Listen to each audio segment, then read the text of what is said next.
What is up, chooms and choombas? Happy Friday. Most importantly, happy Pride Month to all you fabulous people watching. You're awesome, you're the best, all the love in the world. Welcome to the Initiative Order and the second installment of this anthology series exploring RTalsorian Games' Cyberpunk Red mission book, Tales of the Red. Each month, we will have a different crew of edge runners tackling a different scenario from the book. So for the GM, at least, it's the same scenario, but for everyone else, it's 8 crews of 4 players each for the next few months. God.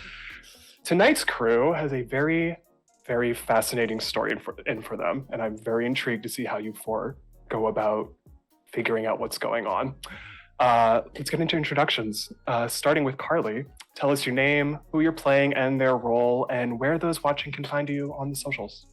Hello, I'm Carly, and I'm going to be playing, I can't talk, Tatiana Cain, the exec. You can find me at Carlybug, CRLYBUG, on everything, basically. So, yeah. Fantastic. Next up, Darryl. Hello, I'm Darryl Dorsey, and I'll be playing Dub Kingston, the Fixer. You can find me on Instagram and Twitter at Mr_Darryl Dorsey. Ellen. Hi, I'm Ellen. You can find me at EllenKGraham1 on Twitter, or mainly Roll to Cast. It's ROLE to cast if you like TTRPG podcast goodness. And I am playing the solo Batty, or Edith Barty is her government name. And I'm so ready. I'm so ready to do some running today, folks. And finally, Zach. Hi guys, I'm Zach. I'll leave my socials to the end. I just want to get right into it. For those who have never played or watched a session of Cyberpunk Red before, it's primarily a D10 system and D6s once combat comes into play. It's also known as the role-playing game of the dark future. So with that,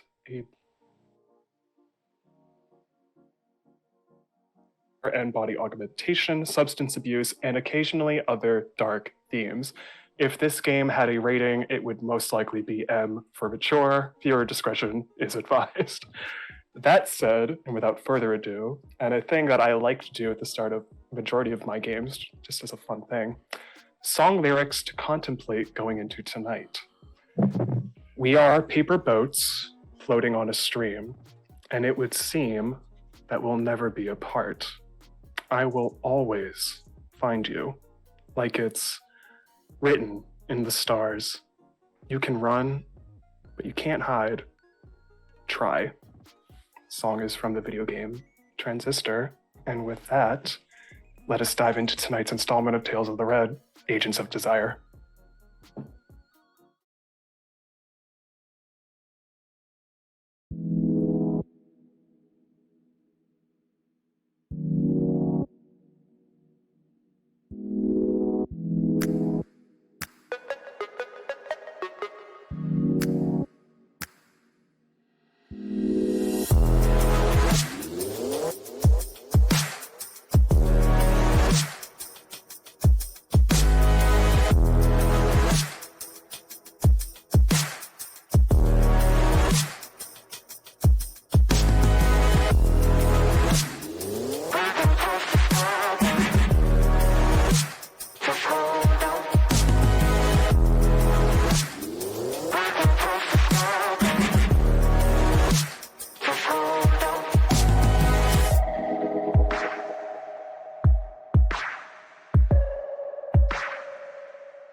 Night City, 2045, the time of the Red. Night City is huge. It's chaotic. It's disruptive. A city of opportunity. It's the stuff that dreams are made of. You can be anything you want in Night City, just as long as you have the money or eddies to cover it. It's raining. The crimson particulates cascade down upon the tech and decay below. This weather, this literal blood rain, is a constant reminder of the aftermath of the Fourth Corporate War, the bomb that decimated Arasaka Towers, the creation of the Hot Zone, and the aforementioned Time of the Red. The ramifications of this history surrounds you with each bloody drop. This crew has been contacted by a well-known fixer, someone who has an extremely heavy-duty rep as a former infamous solo in Night City, Rogue Amendiares. She's just pinged your fixer, Dub, via agent that she wants to set up a meeting.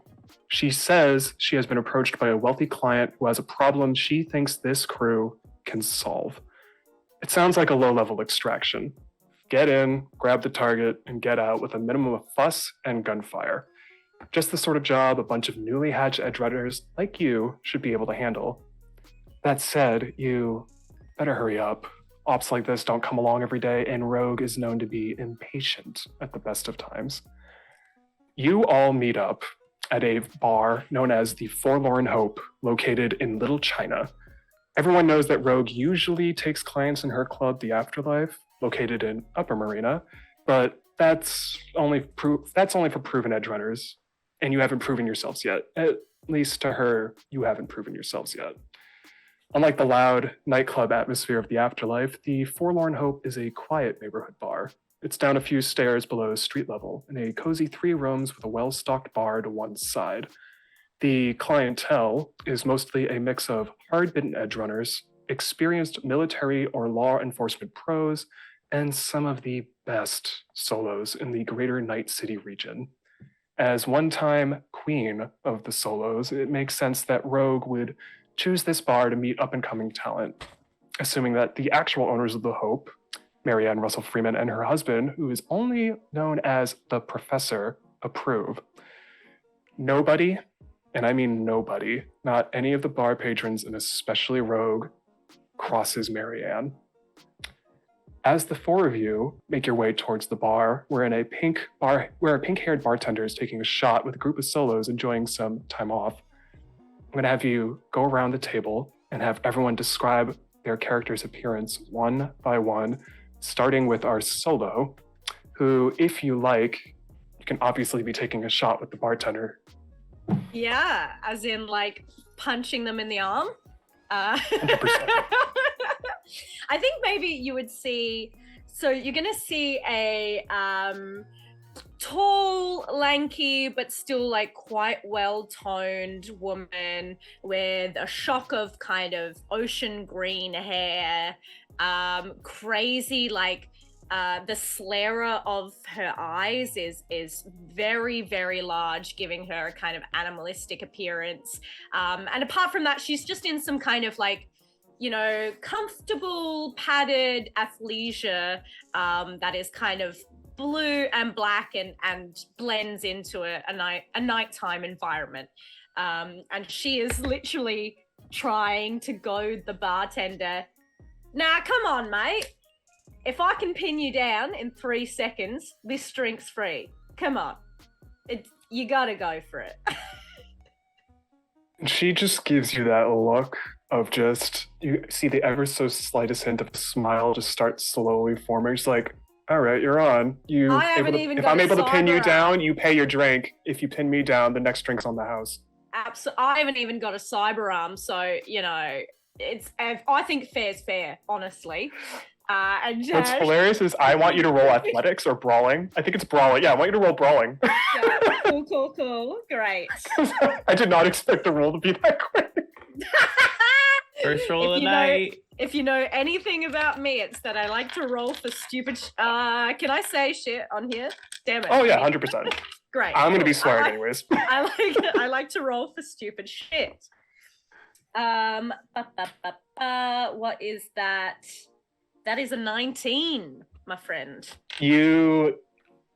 There's no like real resistance from Marianne, who is the bartender who you were doing the arm wrestle with. And like, as I mentioned, no one crosses Marianne. So you can't really be sure if she just let you do that because she's highly amused or you literally were able to do that. it's up in the air, but she just Yeah. gives you a wink. It's like, all right, here's your next drink. Just it's on the house. Ah, bless. It's And people from like there- you that make the world go round, Marianne. And yeah, Batty knocks back their drink and continues to a booth. I don't know. I'll hand it back to you. Yeah, and then whoever is next for intros, by all means. I'm gonna let whoever wants to talk first.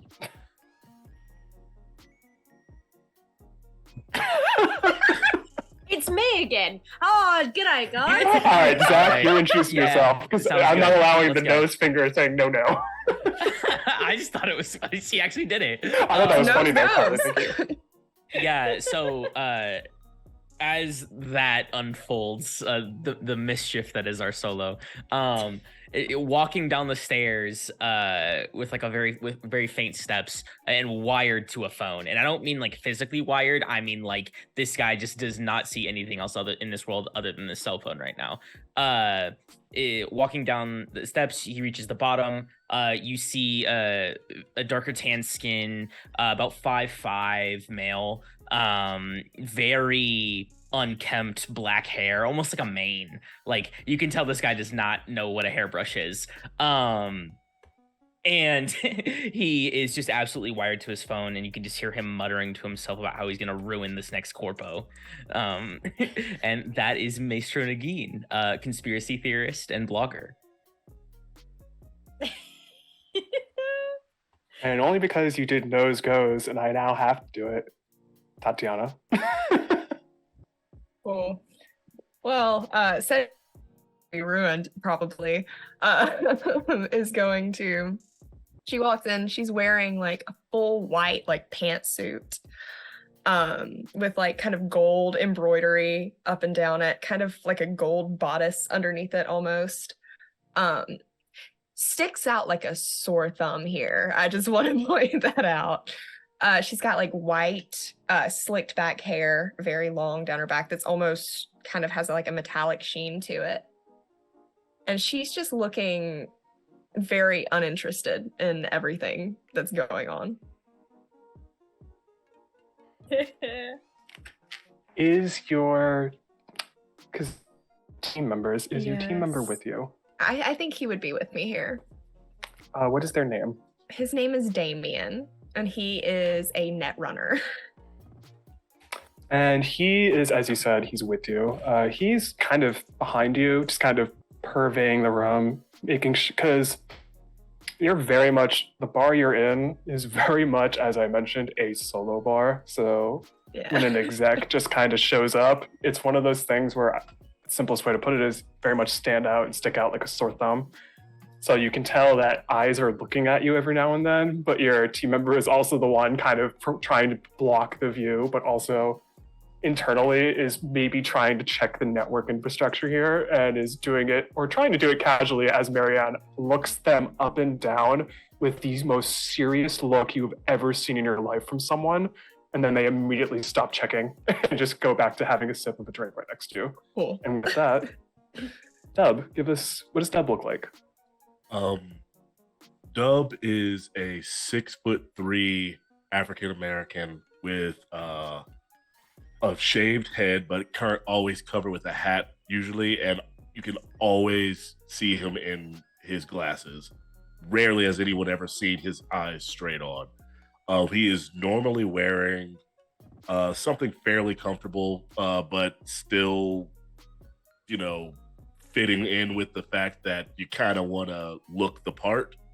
So like looks low status, but probably paid a lot of eddies for it. So just it's like a long, much like what I'm wearing right now. Just a muscle shirt, maybe a bit along, some pants, and some high combat boots, some shin length combat boots, and also wearing a leather jacket. And he looks more like he should be a solo than he does a fixer. Once again, just don't like me, because the easiest way to describe something is just to put me in the game. I get that. As you said, Easy for you promotional images. as you said, you I'll very put a much kind of jacket look on like a very solo quickly. in the bar. Oh hell yeah! Very quickly, I'll throw the jacket on. For anyone watching, I love fashion, so I could just spend this entire session talking about clothes. Not even kidding. So let's do it. As you mentioned, you basically fit in perfectly because you look like every other solo in here. The only two that kind of stand out is our media, who is very much on their phone, but also no one's really batting an eye. It's more the exec in the bar is catching everyone's attention because that's just not a common occurrence in the Forlorn Hope. And yeah, as I mentioned, you are here to meet your technically client, Rogue. If you want, you could either possibly ask Marianne where she is, or if you want, give me a perception check, whatever one strikes your fancy. Ooh. Me? Yep, you. Because you're the contact. Yeah, what was the check again? Perception. So you will roll a d10, and then if it's the PDFs that I gave you guys, it should be just add it to the base number. Oh, Yep. I have it. I was just looking for it on the. Yeah, just making sure. Yeah. It's my inner wanting to make sure people know what's going on. Perception Yeah. check. Got it. I just kind of, because I want to roll mainly because I think it would be a lot cooler. It would look a lot cooler if I just walked right in and just went directly to where Rogue would be. Perception. All right. That is a total of 23. Oh, hell yeah. You immediately you don't even look around the room that far or like that long. You immediately just lock eyes of where you see, you don't fully see like their appearance, but you can tell that there is someone who literally has their legs kicked up on a table and they're just sitting there checking their agent, and they look like they are just waiting and waiting and waiting. And I would say while you do that, Marianne notices that you're looking in that direction, and she just kind of leans into you. It's like, yeah, she's been here for about like 40 minutes. And I can tell you now, if you're who she's supposed to be meeting, she fucking hates waiting. Well, I have other business to attend to throughout the day, so I apologize. I tried to get here. But why am I telling you? Okay. I mean, you're fine by me. I mean, I have no issue with it. She, on the other hand, I'll make sure she plays cool, but just be careful. I'll take my beating if I need it. So you head over. Do the I others head follow over. suit? Yeah. yeah, might as well. Slight glance up from the phone. No, I'm not going to be involved in this briefing. Yeah, no, I just don't feel like That's it. going to set the course for the rest of the session. Split the party. You know what, as you walk over, because I'm curious, for our media micro, what are you scrolling through or looking up or looking through? I'm probably reading whatever our equal is to like 4chan or some form of just like dark web blog, just trying to find my next rumor for my next expose. Because my whole thing is I leak all the dirty laundry of corpos and execs. So that's my whole shtick. Oh my god, I love that so much. So you like do exactly in that. between Not like, gonna the steal that. very illicit and illegal images and messages being sent, I'm just looking for that little political intrigue. This is going to be a great party dynamic. I already know. Oh yeah, I love this so much. As you do that, and as the others follow suit to where Dub is walking towards, you all make your way through the somewhat crowded main bar area, trying not to bump into anyone in the way. The place is filled with, as mentioned, high-powered players, any one of which could most likely murder the entire crew without breathing. Because as I mentioned, this is a room full of solos. Wide variances in terms of experience and also just weaponry that you're seeing literally visibly on hand. At the same time, being in the Forlorn Hope and being seen by Rogue, that is a very big deal. That is not subtle. That is the type of thing that can kick you up many, many notches in the Night City world in terms of getting jobs and gigs. As you get closer and as you approach this corner booth, you see your benefactor. She is a tall woman of indeterminate age. You might hazard around mid-30s, although she's actually much older. They're wearing black combat boots, a black pair of pants that have see-through meshing on the sides, a yellow long-sleeved crop top with the word "survive" illuminated, and a teal mohawk with a deep undercut on their left side. This is Rogue, owner of the Afterlife, and formerly one of the most infamous solos in the entire city. She, if you need a bit of a background, she is the one who put the name Solo on the map. And if you want even a funnier one, she's literally the cover art in the Cyberpunk 2020 rulebook for solos. So she's a big deal. She's also now a fixer who also, she changed careers, decided to try out fixing. It's a very good question as to why. But before you stands literally a living, breathing Night City legend. And she's just kind of leaning back in the booth that's dimly lit by like a single table torch. And as you get closer, those of you with cyber audio, you kind of detect this low-level hiss of like a local hush sound generator that encompasses the whole booth area. And you immediately get the apparent thing that comes to mind is like, the lady values her privacy and the privacy of her clientele. So clearly whatever is being said in here, no one else in the bar is hearing it once you enter that cone. That was going to lead me to my next question because I always have a bug detector on me. Oh yeah, you would immediately pick up on it. It would immediately ping for you immediately upon getting into that vicinity. That's what I did instead of cyber audio. And as mentioned, like she's just chilling in the booth. It's dodgy. I keep getting ads on it. Oh no. Locals in my area. Oh yeah. So I'm just gonna be looking furiously to try and like get rid of this ad as I meet a living legend, aka my personal hero. As STRO walks past, so he's like, I wouldn't click that ad if I were you. It just darts back to his phone. Oh gee, yeah, no, that's helpful, mate. Yeah, I was really looking for locals in my area. I'm gonna fucking click it, obviously. Just need to figure out how to. But yeah, okay, we're good now. I've got 2 eyes on the sitch. Damien leans into you, Tatiana, and whispers in your ear, "Yeah, I can't. There's something disrupting it." Good to know. And as the 4 of you approach, Rogue turns her head, sees you 4, and just lets out the loudest, most annoyed sigh you've ever heard. Nice of you to finally show up. You couldn't, get here sooner. Like, haul your asses over as fast as you can. This is a little time sensitive. Just sit down. And then she pauses for a second as you're about to sit down. She's like, you know what? No, wait. You're going to stand. I had to sit here as long as I have. You're going to stand. Unless you can give me a very compelling reason as to why you were allowed to sit. To be fair, sitting is easier than standing, so the physical strain on you was much less taxing. I'm good to stand though. I'm good for anything. I just point at my shoes that are very impractical. And I'm like, do I really have to? I mean, I'd prefer to sit. She had her feet kicked up on the other end. Oh, go ahead, sorry. I was going to say, I apologize for the wait, but you were not my only appointment for the day. I cleared out several things just for you, but you did not let me know that it was an absolute must.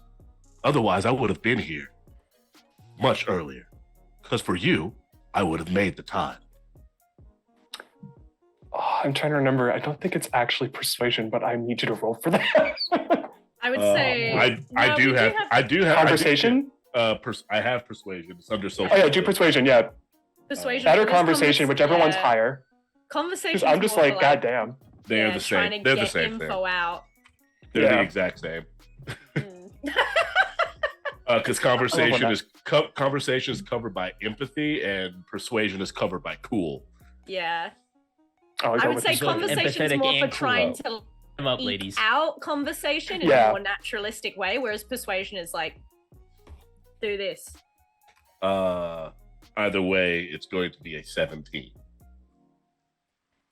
She had her feet kicked up on the other side of the booth, just kind of like very much trying to be as cool without really being cool. Like just no matter what, anything she does, it's just like, you're way too cool, Rogue. I get it. You're a hard ass. It is what it is. And when you say that, like, you had other clients, I had other stuff I had to move around. She takes a second, looks at you, looks at the others, and then she puts her feet back down on the ground. It's like, all right, sit down. Yeah. I will Also, bring those you a shoes drink. are impractical. Please sit. Yeah, I'd- appreciate I'd it. bring you a drink, but I'm fairly sure that like you own this place, and also Wrong you probably boss. have any drink. that She you has want. an actual bottle of Jack Daniels just sitting on the table. Holy And shit! it's- Yeah, and- let's sit down. Yeah, and it's like authentic. It's not like synthetic. It's an actual authentic bottle, which just makes you wonder, like, how much did she pay for that? Fuck. Dub is immediately taken with that because he loves a lot of old world tech, a lot of analog things. He loves that. So that's the first. He's trying not to look, but he's staring at that as he's scooting his frame into this booth. She notices you're looking because it's goddamn Rogue. She would not notice. And she conveniently, you notice there's 4 shot glasses in front of her, and she just pours it down the line. All right. Oh yeah. 1, have a drink, and then I'll describe the job to you. Job is pretty simple. Kind of thing I like to throw, no offense, noobs like yourselves, just to see how you can handle it, and if you're able to handle something bigger. So this client calls me up and says his main line has been snatched. He's pretty high up in the ranks at a company called Ziggurat, and he thinks maybe someone grabbed her to put pressure on him to spill company secrets. He wants you to check out the kidnap site, scan for clues, and then find out who has her and where they are.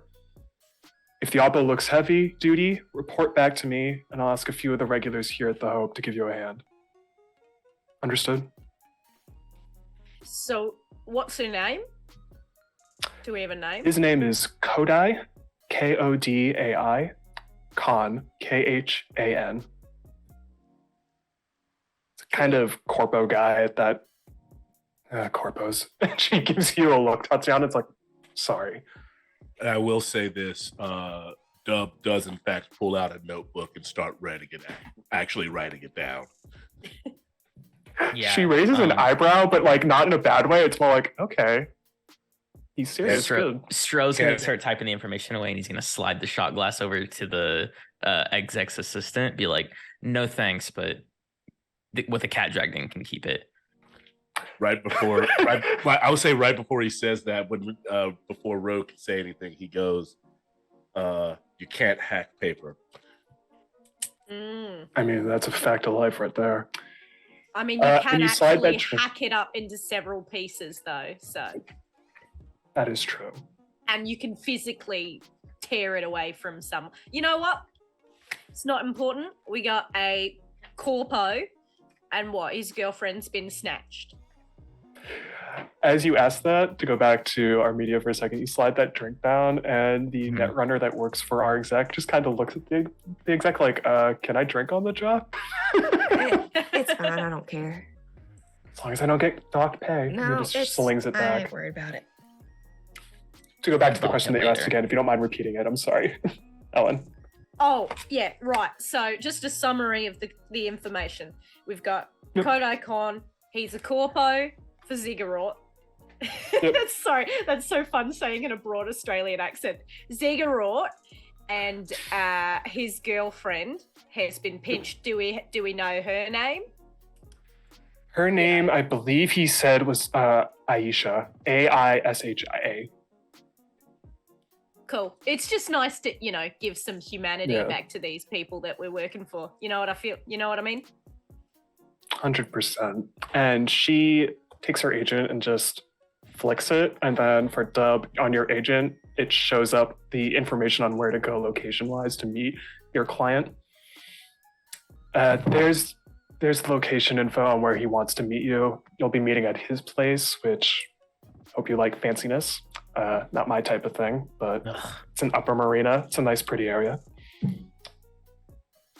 I kind of I Tatiana like very, very gently when Rogue does say fanciness, and then I go back to paying attention to Rogue. Can I ask a question, Rogue? If it's not, you don't seem to have much respect or time for this Kodai, dude. But so what's the interest in the job? Is it just a job? You know, obviously, someone who's kidnapped, we should get her back. But just wondering what the draw is. She goes silent for a couple seconds, and it's one of those silences that's a little unnerving because, I mean, it's Rogue. I mean, the best way to describe Rogue is she's an apex predator that wouldn't think twice about gunning anyone else down in this, and she'd be probably able to walk away doing it. But she actually gives you a very sincere look. It's like, well, part of it's the money. I'm being paid pretty well to distribute this, and I will make sure you all get paid very well if you are able to do this job. And then the other reason is I like scouting out new talent, seeing if they're able to step up to the big leagues. So if you want to view this as an audition of sorts, by all means, go ahead. I won't sway you otherwise, but I very much like finding new talent to work with. All right. Well, fuck, we better put on our tap shoes. Right, gang? I don't own tap shoes. It was Crazy. kind of like a metaphor, but hey, fuck it. If you want to go all out, it'd be easier to keep track of you know what I'm saying? In terms of pay, I'll give you 1,000 eddies each, and then an additional 500 upon completion of the job. And in terms of where their partner was snatched, they were at a very upscale place called La Lune Bleu. I'm going to spell the blue out because it's not how you think it is. BLEUE. Okay. Ugh. Which is why my brain's like, it's probably, I'm going to screw this up on stream. And apologies if anyone gets Cordon bad about Bleu. it. La Lune Bleu. So probably like French, La Lune Bleu. Yeah. Cool. No offense. And she looks she looks you all one by one, and then very much stops on Tatiana. It's like, you'd probably be able to get into the place. The other three, it's upscale. And she even points at herself like, I can't even get in looking like this. They would tell me to fuck off immediately. You'd be amazed at where I could talk myself into. She gives you the biggest smile. It's like, oh, I can imagine. Plus, there's always a back door, right, Dub? Oh my.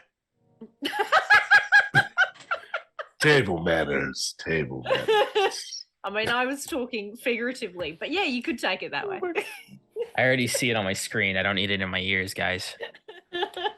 Locals in your area, huh? This is why I got told you not to cyber click glasses. the ad, crazy. This is why I rock cyber glasses and didn't get cyber eyes. I don't have to worry about that type of stuff. During all this, she takes another shot of the whiskey. It's like, any other questions? Yeah, actually.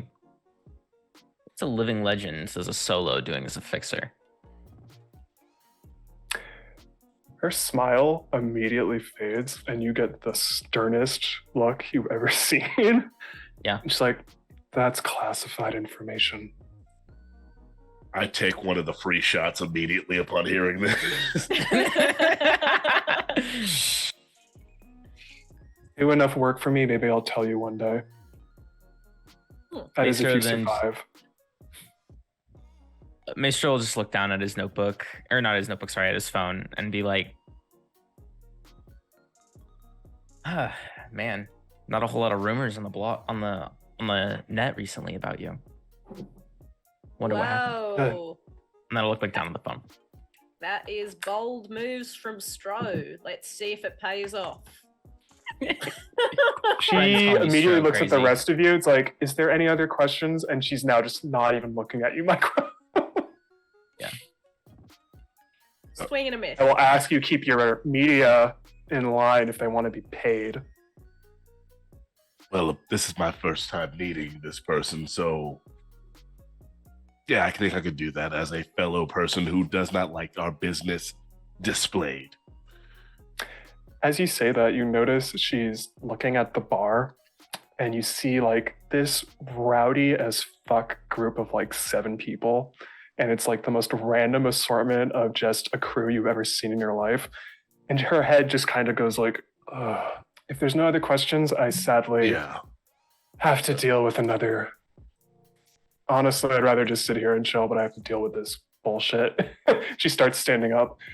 If you have any questions, you have my agent number. If you need any help, just ask. And all the best. I'm intrigued to see how you tackle this. Ooh, Yes, ma'am. Thank you for the opportunity. pleasure. She looks at you, Micro, one last time. It's like, again, careful of the questions that you ask. And she just about faces, walks to the bar, and just does like half, like I mentioned, half of her head is completely buzzed, but she does that thing where she puts her hands through her mohawk and extends it all the way out and then just flips down as she walks towards the bar. As soon as she walks away, do you want to fucking die? I mean, to an extent, who doesn't in this business?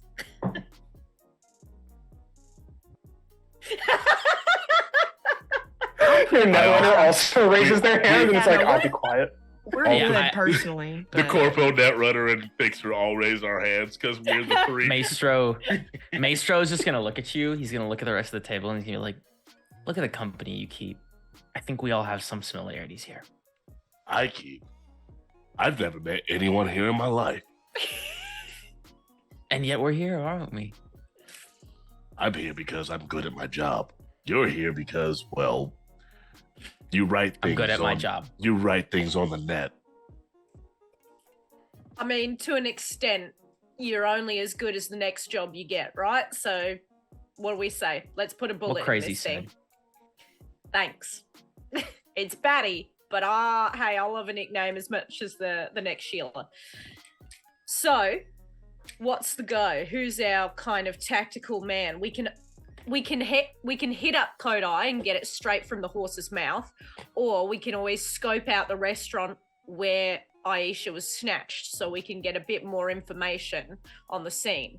Because, you know, he's a witness, but he might have his own agenda to spin. We could get the lay of the land before he's able to try and filter his own facts through it. Would Good I idea. have been to this restaurant before? This is gonna sound random. Give me a random D10 roll, and if it's a 6 or a 10, I'll say yes. Cool. It's a 10. Well, I can't say none of that. Yeah, you've probably been there once before. Okay. You know it is ritzy as fuck. If you're not dressed really nice, you're not allowed in, period. Like, if you're not wearing business wear or high fashion, you're basically told to fuck off. Okay. Well, I don't know about the two of y'all, but I can probably get you an outfit. She's looking at Batty. I might have something that'll fit you, but I don't know about getting the other two of y'all in there. They're real stuck up about who they let in. That's why I tend to lead that part of town to more trusted people that I know. I mean, we can all either try and sneak some of us in there, or, I mean, how confident do you feel, Tatiana, in chatting up some of the, you know, the staff? I was going to say, I was also going to say, how hard could it be to, if you've been there before, what does the staff dress like? Maybe what some of us dress as is not as high end and expensive. That could work. I could also, if we do need people to look the other way, I can convince them, I think. GM, sorry. Yeah. GM, specific, just from what Rogue told us, was she taken from inside the restaurant or outside the restaurant? The description that you were given is she was snatched somehow within the restaurant. Okay. Yeah. Then I would posit, because 2 inside, 2 outside is a very good way to do this, even though it's a horrible thing to do to a GM.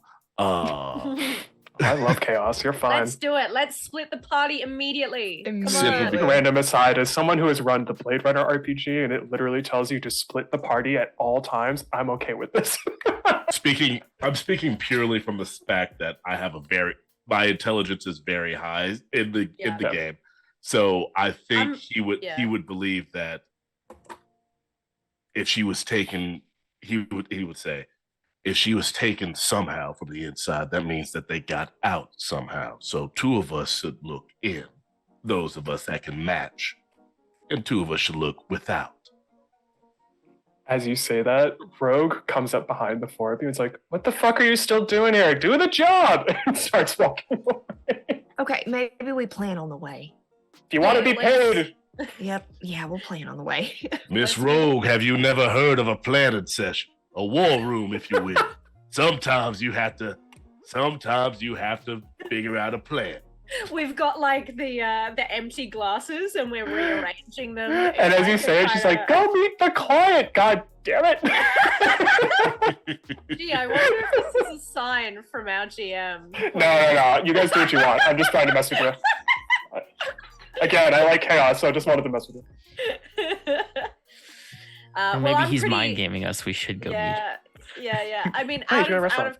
character, I'm pretty stealthy. I'm a solo, so I can try and sneak in. I can be cover outside. I can have points in threat detection. Whatevs. I've got a few points in tactics, but I am not a tactical thinker, so. I will That's say, I might, fun. if we need like a suit or something, Damien might have something that I don't know if he would work that way, but maybe we could borrow like a suit from him for somebody. I don't know. I doubt that David has something that will fit me. Yeah, no, he's scrawny. I Thanks then for mentioning that, kiddo. just turn to Yeah, and he just says out loud in a very sad way, like, yeah, I also don't make enough to afford a lot of suits. Yeah, no, it's all right. It's all right. should come down to the night market sometime. I could probably get you paid. And I turn, I say, don't do that. That's a bad idea. I mean, working for me, working for her, would there really be a difference? Same mud. You're slopping in it anyway. Whoa. Whoa. Very aggressive. You're right out the gate. right. Right out. Yeah. Aggressive. And for someone who, no offense, but you can't exactly walk the walk you're talking. As she kind of like looms in front of, like she's quite lanky, and like her biceps are like flexing through her athleisure. I'm just imagining Okay. Charlotte Flair if anyone watches wrestling. Fuck yeah. That's the vibe I'm getting right now, and I'm all here for it. I will say Rhea I'm- Ripley is literally from where I live. Yep, right. Rhea Ripley. Rhea Ripley's better. Yep, Rhea Ripley's better. Yeah, she's literally from Adelaide. You got mommy right in front of you. Yeah. No. Hey, if you've got a way of handling things, STRO, that's all good. I just want to make sure you're not, going out there angering people and expecting us to step in to fight for you. Oh, no worries. Good. So we're hitting up this restaurant. Yeah. Let's go. I think we should go before Rogue comes back with us. Yeah, she's gonna yell again. Now I don't have a car, so who's taking us? Which is always my fun question whenever we switch scenes is how do people get where they're going? Yeah, I have points in driving. I don't have a car. I don't think I have a car. You're an exec. Oh, you're a solo. I was gonna say, probably- you're an exec. You could, You even probably if have- Damien's a netrunner, I will totally allow it that he's also could be your driver. You could have Okay, a company car, yeah. Cool. Yeah. Yeah. So I'll ride with Damien and we'll take whoever wants to ride with us. Hell yeah. So you go right to the restaurant? Through a sigh, yes. I feel For like the I've, sake of not splitting the party, I will ride.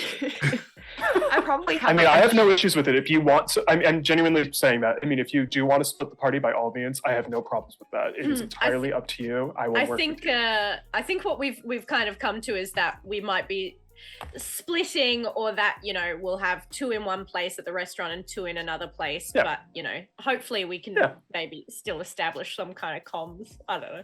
Oh yeah, I think we could all do comms, but if Tatiana has, we'll say, a company car, and they're going with our resident Batty. Oh, there's even leg will- space and everything.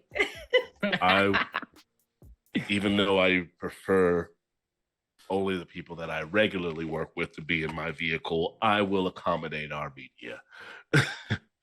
And I have a this year's version of a Bronco, just something very heavy. Like if I needed to ram something, I could, and and my vehicle would not be harmed in any way. I love chaos, by the way. I'll keep saying that, but you're all chaos. I love it. You all get an aforementioned vehicle, and it's a great model. Hey, it's the 2045 model. Hell yeah.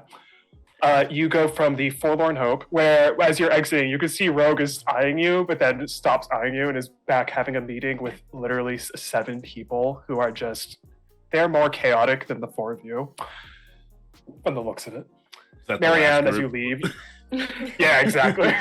Marianne, as you're leaving, just gives you a wave, and especially towards Batty, who, you're solo, you've probably been to the Forlorn Hope before. So she's just like, do good things. Come back safe. As the 4 of you leave, you get in, as I mentioned, the 2045 version of a Bronco, and you make your way towards La Lune Bleu. You are in Upper Marina, which is like, the way the book describes it is kind of like Eastern European style flavoring of architecture and whatnot. So it's this, Night City is interesting. Night City has very different architecture depending on what region you're in. You could be in Watson, which is a completely newly developed region that's still building. You can see the giant megastructures being built as you drive towards and through Upper Marina. And then when you get to La Lune Bleu, it is like this out of time exterior French restaurant that is fancy as heck. And you see when you do park, probably a little bit further down, but like even on the drive-by, you see all these people who are walking in. They are the best dressed people you have ever seen in this city. And you can tell immediately they're like a walking $5,000 outfit or more. Like it's just make it rain levels of just cash, just dripping as every one of them takes a step inside. I want to like go to the trunk of the car and like pull out like a spare outfit I have in there just in case I get like a single fleck of mud on this one. And I'll just hand it to Batty and be like, it might not fit completely, but it'll be close enough. All right, I'll I guess I should just kind of like. You don't have to. strip I just down. okay. You can put it over it, but sure. And you that can works. see like she gets like down to like her bralette, and you can just see like scars and, you know, old shots and everything. And you can also see like on her neck, I was gonna draw it, I forgot. She's got like a kill counter, essentially. Oh, that's hard. Oh, I didn't decide what they. I'm gonna quickly roll a DR 100. Oh my god.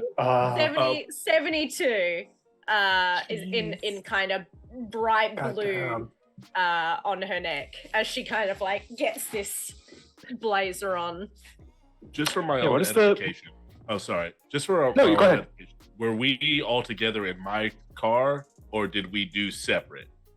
I was going to say, well, I leave it up to the exec, because the exec, if you want to have your own car to yourself with your team member, by all means, but I assumed everyone went at the Broncos, so that's why my brain, I was going to ask the same thing. Sorry, I did that Okay. beforehand then. Okay, I got so you the then clothes when- beforehand. So then when Batty starts undressing, I immediately turn around so I don't see anything. Oh, it's just a bra, mate. Calm down. And everyone Man. walking by Night City, they're just like, whatever, that's yeah. normal. Manners make it. Cool. All right. Well, I am in a somewhat. Actually, I was going to ask, what does the fitting- suit look like? Because I'm all about fashion talk for a second. Yeah. And it could be, either of you could decide it. I would Yep. love to know what's the Go color, for how's it. the cut. I'll leave it to Tatiana. Oh since no, I it's was gonna say your- go for it. I'm all about the drip. Yeah. Well, it's corpo fashion, right? So, Yeah. You know what? I'm gonna be depressing, Nate. I'm so sorry. I'm gonna say it's Succession chic, which is that's not fine. very chic at all, but it's these very plain clothes that denote an air of wealth because they're the undrippiest drip that ever dripped, right? So it's just like only rich people could afford to look this plain and boring. So I'm just gonna say it's like a tan. It's a tan jacket with like a cashmere kind of white turtleneck underneath. Very Sarah Snook, very Succession, very fucking bland. Works for me. You are wearing exactly that. For Tatiana, you look great. You're an exec, always looking stunning. Damien is dressed exactly how you told them to dress. Good. Because that's how I feel an exec would tell their team member. It's like, don't make me look bad. Yeah. We're like wearing like accenting outfits. Like his is the black version of mine, basically. Yeah. So You're a contrast of each other, basically, yeah. And yeah, you are now. Yep, you look great. As mentioned, I want to ask once again: is the party going together as all four, or are we going to have two try to go inside and then two stay outside? The latter, right? Versus the former. I think we should definitely stick to the plan of two investigate inside, two of us investigate without, because they had to have an exit plan to seemingly abscond with a person without anyone noticing. Mm-hmm. Two-pronged attack. Yeah. As we kind of split off, am I able to use I've got some points in threat detection. Yeah, you're able to distribute those at any point. Yeah, I just want to kind of maybe give them a little bit of a boost by kind of scanning the area and seeing if I can see any easy ways in, or any like staff members who maybe look like they're on the verge of a breakdown, who you could easily be like, hey, yeah, I'm here to fill in for, you know what I mean? Just like those little... Give me a perception roll as you and Tatiana walk up to the front entrance. When you both do walk up to the front entrance, there is a gentleman, very, very slicked back hair, very black tie outfit, like looks pristine. And he sees the both of you approach, is like, do you have a reservation? Actually, I'm here on behalf of Proxima Investments. My name's Tatiana Cain. I am public affairs for the company. We are wanting to just kind of see if we could maybe partner with y'all for a little bit. We just wanted to take a quick look around, kind of see what the general atmosphere is here. He gives you, is Dub and Micro with Tatiana and Batty? Just to check. There's a specific reason, that's why I'm asking. You hung back? Okay. I would have not have gone up there. Yeah. Okay, just making sure. I just wanted to check. The person you're talking to, Tatiana, he does that thing that everyone fucking hates when someone does this, which is they give you that look of very up and down, analyzing how you look, and they do the same to Batty. They're like, as nice as it is that you're looking to scout the place out for a business thing, do you have a reservation or not? If not, it's 500 for a table. We weren't planning on eating, but I suppose if that's the only way for us to actually get this done. And he looks at you and then he pauses for a second. It's like, that's 500 each for a table. You know what? I don't think our company is interested in anything like this that's not going to be accommodating to any potential investors. That's just bad business, really, is what that is.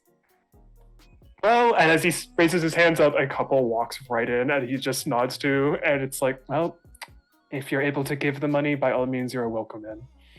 If not, please move aside so others can come in that have reservations. I will lean into Tatiana's ear and say, yeah, I got like $150 on me. Well, we got 1,000 each, right? You'll get 1,000 each. You have not gotten that yet. We'll get 1,000 each, then 500. So much. I mean, again, like I said, Rogue is on speed dial, which is the most hilarious thing I could ever say out loud about an NPC like that. Rogue is on speed dial.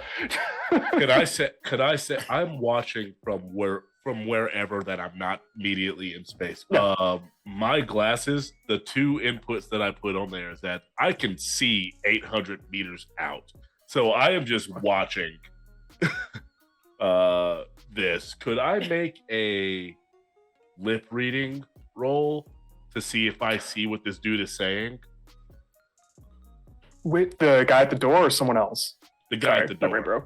Just the guy at the door. Yeah, I'm gonna say you don't even have. I'm gonna say because how high is your lip reading? Out of curiosity, 'cause I'm always curious about. Just straight up 10. It's just what my Okay, roll it. is. Yeah, roll it. Yeah, I don't Roll have and see. a level in it. That'll be a total of 15. You're just getting the basic parts of what they got. There's every now and then he'll turn his head as if he's greeting someone walking by, and you can't pick that up because the lips aren't visible. But you're just getting the same talk. You can pick up basically the same talk that they're getting from the guy at the door that they're both talking to, which is just they kind of got stonewalled with. If you want to sit or have a table, it's 500 buy-in for everyone. I am going to walk across the street. Okay. And I walk Well, and I walk up right behind these two and I say, "Excuse me, ladies. Sir." And how is he a tall dude? Is he a tall person or is he or am I forgot how tall you said you are. You're like 6 feet? I'm 6'4". 6'4". Oh yeah. You're like 5-6 inches taller than him. So he's looking up at you as you're looking down. I apologize. I could not help but overhear this discourse as I was walking by across the street, and I just could not believe how you would treat these lovely people here. I had to intervene. My mother raised me properly, and I just had to say something. I understand you have a business to run, but do either one of these people look like they should not be here? Because I believe they should. I know I certainly don't. I look like someone that hurts people on a regular basis for being quite rude, don't I? I'm aware. And I should also add, one of my weapons is a very heavy pistol that cannot be concealed, and it is on my waist. As you do that, he's like, "I'm sorry, table policy is policy." And when he says that, he does this weird thing that you immediately notice, because it's hard not to. He snaps his fingers, and two people emerge who are the same height as you. And the best way to describe how they look is they're like an overstuffed sofa in a suit. Mm-hmm. Like they're just built. And they're not hiding their weapons either, but theirs aren't pistols. They're literally holding, for some bizarre reason, you'd imagine this is a weird thing at this type of restaurant, but considering it's Night City, everyone needs protection. They are both holding assault rifles. I was really hoping you'd let me get to the persuasion part of this. That's what I was going You can for roll too. persuasion. I'll allow it. It's just the only thing is I will say -2 to the roll. -2? All right. Yeah. All right. Which one of you? It's also like this comical Looney Tunes look of just how those two guys are built. Yeah. Ooh. Do you have any? Oh, yeah. Nope. All good. That's always a good. That'd be a 13. Yeah, he just looks at you and does the most annoyed. "I'm sorry. That's just our policy." I will go, whoa. I was not intended to threaten, sir. No need for all of this. I was simply saying, manners make it. There was a kinder way to do this, and you did not go about it that way. That's all I was saying. Understood. Just like, am I able to quietly whisper to Tatiana? Yeah, looks like getting in's a no-go. Yeah, I was going to ask about your perception roll. Oh, 19. Oh shit! No, sorry. That's that would actually be 21 with all of my threat detection. Okay. You take a moment where this is all happening, and I'm going to say you even take a second where you just make it look while it came up, so you start walking down the sidewalk a bit, come up to one of the alleys, and you look down it. And even with the 21, you don't really see anyone waiting around. Like, you see a busboy probably go out, throw a bag of trash, and then get back into the building. You do know there is obviously a backdoor entrance. Yeah. So there is a way to get in if you want to go that route. As soon, oh sorry. Go, As soon as, go ahead. Sorry. as soon as we're rejected, I'm just gonna say, you know what? I need to make a few phone calls. Give me just a minute, and I'll just kind of walk away with Batty. Leaving Dub standing there with the guy at the door You're with two others. fine. You're fine. Oh, I don't mind this at all. There's a Yeah. back door. Can her phone actually start ringing now and it be me? Batty's phone. Yeah. All right, so I think you found our way in. Back door, yeah. Yeah. Wait for the next busboy to come out. Well, I can try and sneak in. I'm wondering, because, you know, you're kind of more of a tech guy than I am. What, have you got a camera or something? Maybe I could sneak in, see if I can get a feed back to you guys. I've got one, yeah. All right. Where are you? You turn around, you look at the Bronco, the 45 Bronco. Still in the fucking car. All right. Yeah. I'm not in the car. I'm just propped up against the back of it, watching all of you guys try to talk to the bouncer. Oh, right. Yeah. Well, I'm gonna try that. Cool. I'll walk over, and can I hand her my video camera? How big is the camera? I don't know. You get to decide that. It's all you. Sure, thing is, I would say. Sorry, go ahead. Sorry, Dub. I just love that we all did this, knowing full well that there's no way the corpo didn't have the money to pay for this. I don't. I can pay for myself, and that's it. I can't get you guys in. I only have $500. I have no idea how much money I have. I am in debt. Yeah, I will say for the exec, you could pay for yourself. Your team member, he might be able to squeeze in, but it's also being like, well, there goes food for the week. Yeah. Yeah. I'd say it's probably into our handheld. pay for this. Okay, I will say because it's the future, handheld can mean literally like, oh god, I don't have an example, but like it can be very, very, very small, but it's still like noticeable if someone looks really well. Yeah, I was think like a I don't know why this comes to mind, an Amazon Fire Stick. Yeah, I was thinking that like it's a very small version of almost like a GoPro that's more futuristic and very Yeah. much more smaller at this point. Cool. All right. Well, using my stealth, am I able to kind of like Oh, You know. give me a stealth roll. put a foot in the door and just kind of? I will say this. I'm gonna make this complicated. I want Aw. 2 stealth rolls. First one will be more to see if the people at the front door don't notice you're going back through the back alley. And then the second will be if you can get into the building without someone noticing. If you succeed on the Okay. first one, that is. Sure. Let's give it a go. Is there a possibility that I notice this and try to make a bigger distraction? Because I definitely want to offer these 2 goons out here some possible edge runner work. You know what? I'll allow it. You can add +2 to your roll. cool. No, she can't. No, so Batty can Oh. add +2 Because to you're her roll. So helping. yeah, you're distracting it. I'm just gonna say that's automatic because Oh. you're already talking to them and they're focused on you. So, Then that is a 21. oh Jesus, yeah. Even with the Let's go. boring, as you mentioned, Let's dull fucking looking go, Batty. Succession suit, they don't notice you. They're very fixated on Dub trying to hire the 2 guys for work. Yeah. I I'm just saying. Sarah snook I mean, my you're way out. charismatic. I'm just Okay. saying, you 2 are big boys. I could possibly use you both for some edge runner work. If you're ever looking for it, look me up. Duh. Everybody Also, I knows forgot me to in mention, if you roll a 1 or a 10, roll your die. Yeah. If you get a 1, you subtract that second roll. If you get a 10, you add that second roll on top. Critical success and critical failure. Oh, they Yeah, critical failure is my explode. favorite because you can get negative numbers. I have It's always before. hilarious. Yeah. Me too. I'm very My excited to roll a negative number tonight. My second roll is not. I'm guessing my second roll doesn't have the +2 because it's more the internal thing. Yeah, first roll was add the +2, and then the Yeah. second roll is just a regular roll. So Just yeah. So the second one is a 16. I want to check something. Come on. While he rolls that, I'm just Oh. gonna casually walk up to Tatiana, do like the arms crossed, and be like, "You own that suit." The Yeah? Succession one, I mean. Yeah, it's my backup. It's not really my style, but I was gonna Love that say. we're calling it the Succession.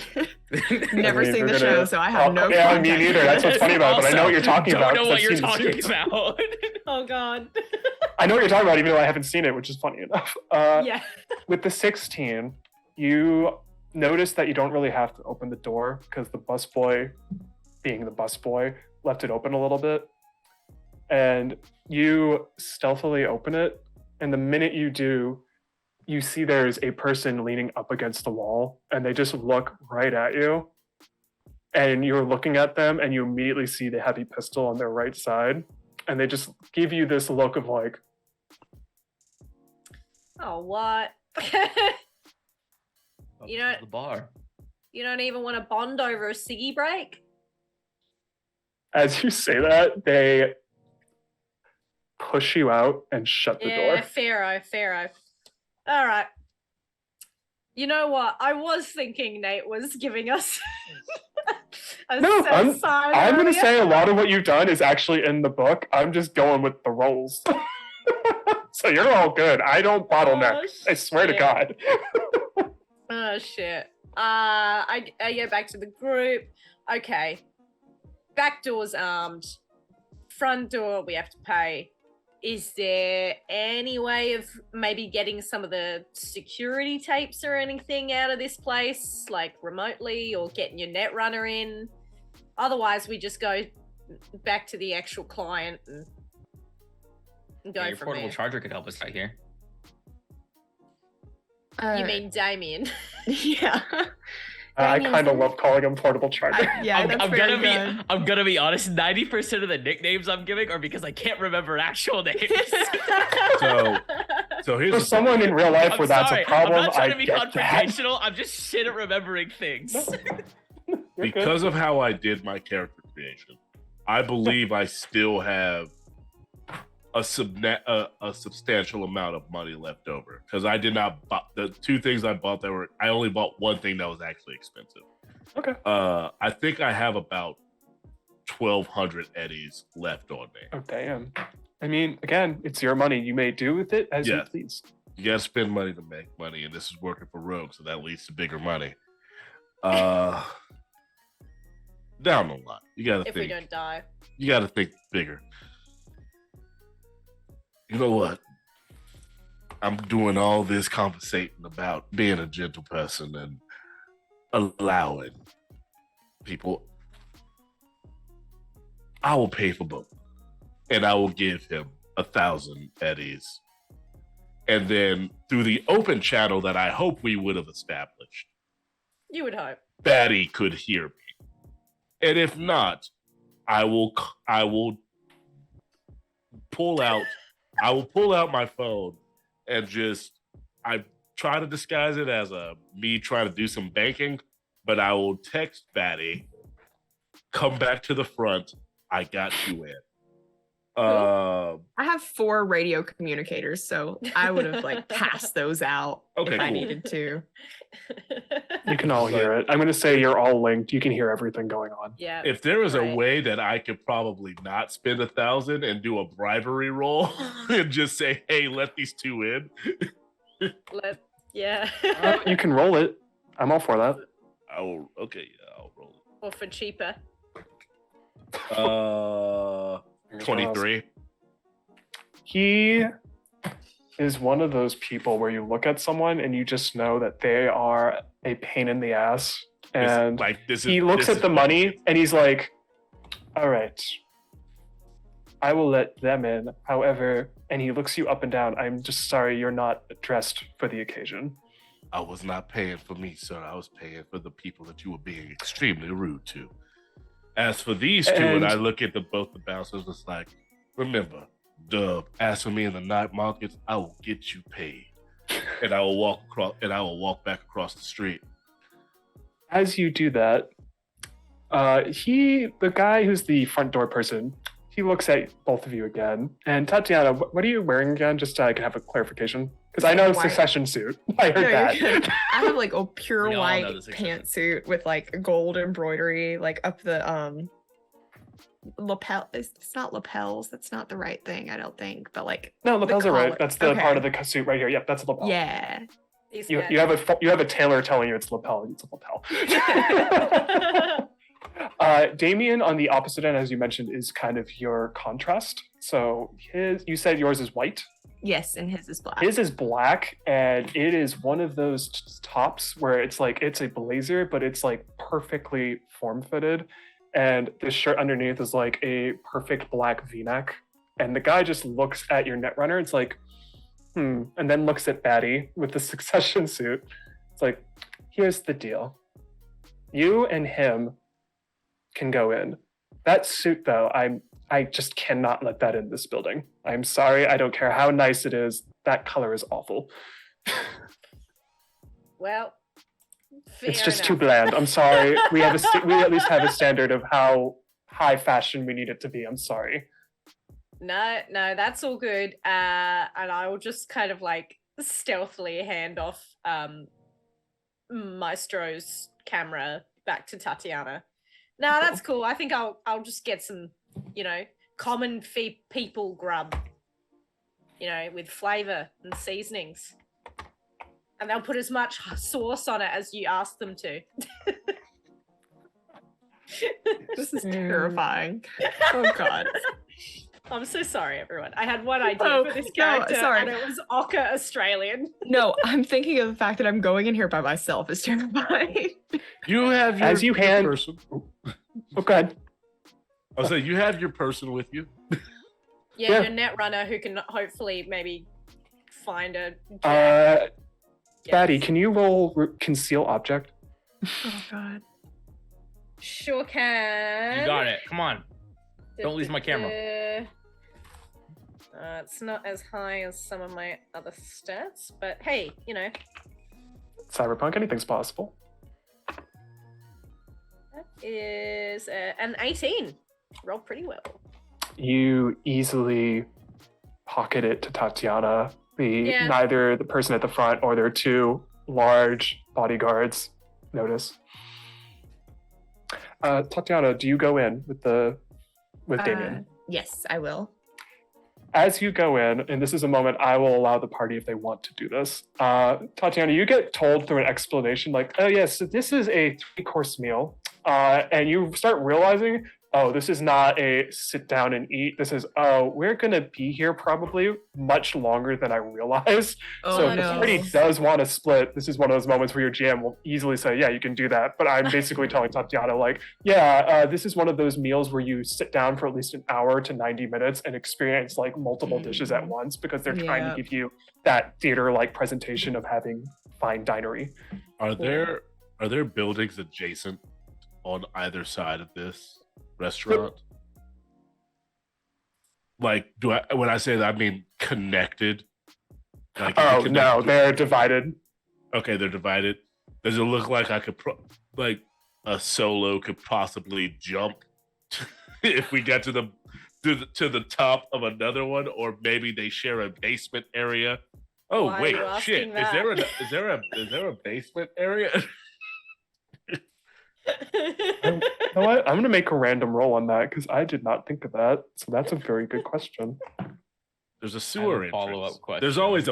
There's always a Batman air event where somehow a 6 Yeah. person can just crouch and You look at the building, and even though you're in it's a fancy building with fancy dining, it's one of those ones where there's also like normal housing above it, which is weird because it's an exec restaurant. You'd imagine it just take over the whole building, but it's like, nope, everyone needs somewhere to be and live. So there's normal housing up on top. So if you did jump, you're just jumping into more apartment stuff. Yeah. I will say there is Yeah, by all means. what is it called? Library search skill. I don't know if that's exactly the skill we would use here, but I would love to see if I could scour the internet for like the schematics of the building so we can know the layout so I can talk to her remotely. You can make that roll. I will say, because I will be open about it, I'm going to say that's a little tricky and you need to get higher than a 21. Okay. Okay. 23. Oh, all right. You get like the base floor plan. So you have like what you get is interesting because outside it doesn't look like this, but apparently on the inside it's circular. Like it's more of like the walls are curved, and outside of the floor plan, you also get photos of the place because I feel like you got a 23. Treat it as a 23. You get floor plan. It's a 2-floor restaurant. Okay. Bottom floor is where the bar is. Up top is where the kitchen is. Kitchen is not closed off. What's weird about the kitchen is actually, it's like a hibachi almost. It's the centerpiece of the second floor. So you can see the cooks making everything, and the tables on the second floor surround that. So if someone's sitting there, they just get their meal immediately handed by one of the chefs. The photos of the place, it has this cerulean blue walls and floor. And when you actually have a camera pointing straight downward as a wide shot, it's as if someone literally painted the planet on the floor. Like it's that. This place is, I want to say gaudy because I just love that word, but really it's trying to go for an aesthetic, and it's like, yeah, you hit it. We get it. You're fancy. Your walls are pretty. Your food's great. The thing on the first floor, as I mentioned too, is you also get the doorway I mentioned where Batty tried to enter. And it's weird because, again, the inside of the restaurant has this weird circular wall thing. But then when you get past that, you're behind all that. It's just regular boring hallways that lead outside, like just straight and narrows. Sure. I would also say if you want, with that 23, because that's always a good number, if you also wanted to look up info on who the client is, I will allow that as well. Yeah, absolutely. I'll always take more info. Yeah, I figure why not? You actually find a photo of them because photos are always good information.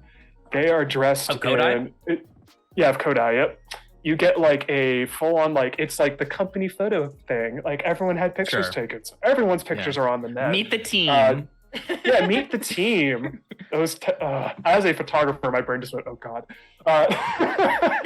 They're perfectly black, like slicked back raven hair, EMP threading around the cheek, very pristine. Their skin is like perfect. There's no weird things going on. Everything is just perfect, like perfectly sculpted, perfectly shaped. Purple like button-up shirt, nice pants, shades. They're doing the photo you have, just to be funny about it, because it literally looks like this in the book. They're posed like Jeff Goldblum is in Jurassic Park when he's just like lounging about.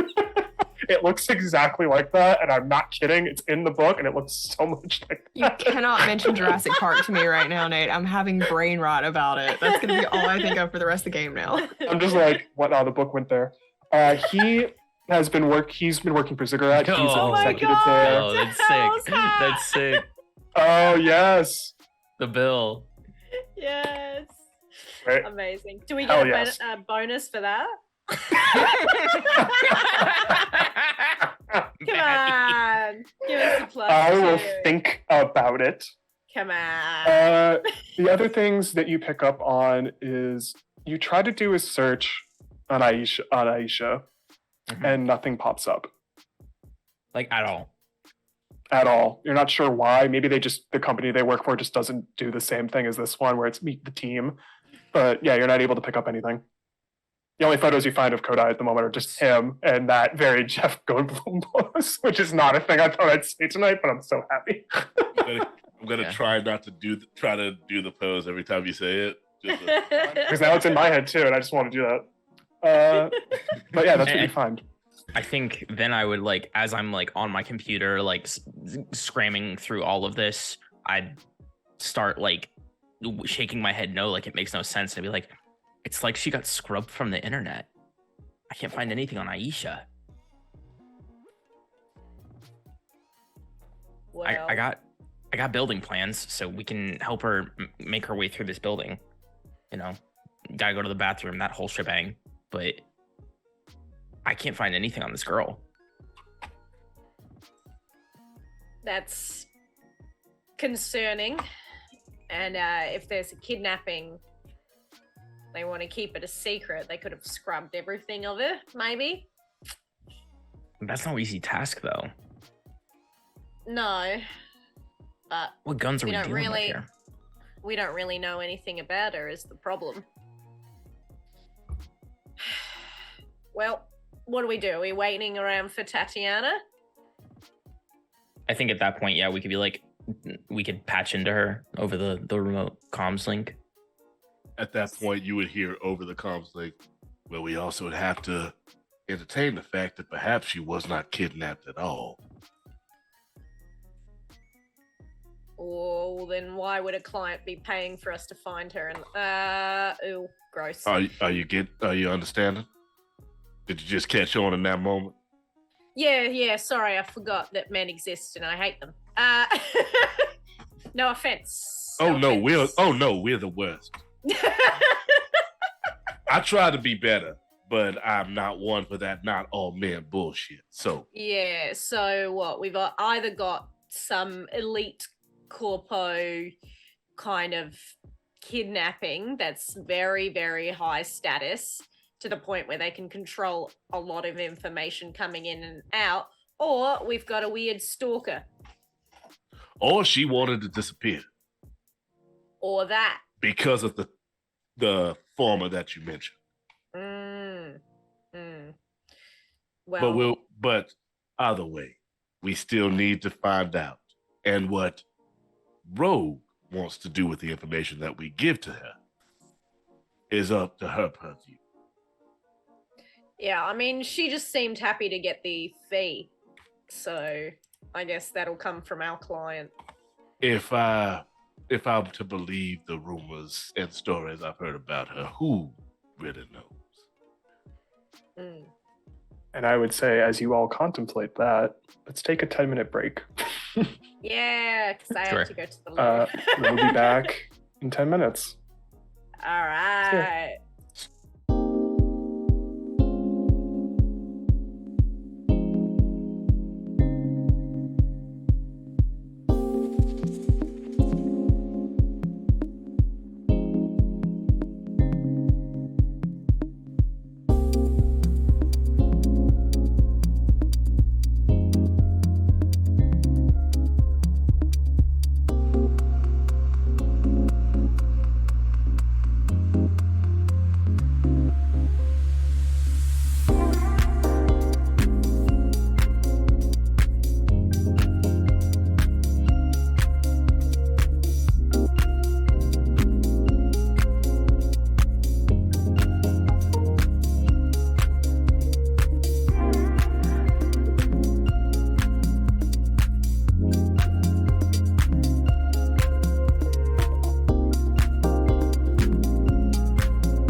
And we're back. As mentioned, where we left off, Tatiana, you are in the restaurant with your Netrunner team member. Everyone else is now, I'm assuming, going to try go through the back door or find a different entrance, or a back entrance, I guess. Because you'd have floor plans, technically. So, yeah. Okay. I'm going to do this just as I want to make this interesting. Tatiana,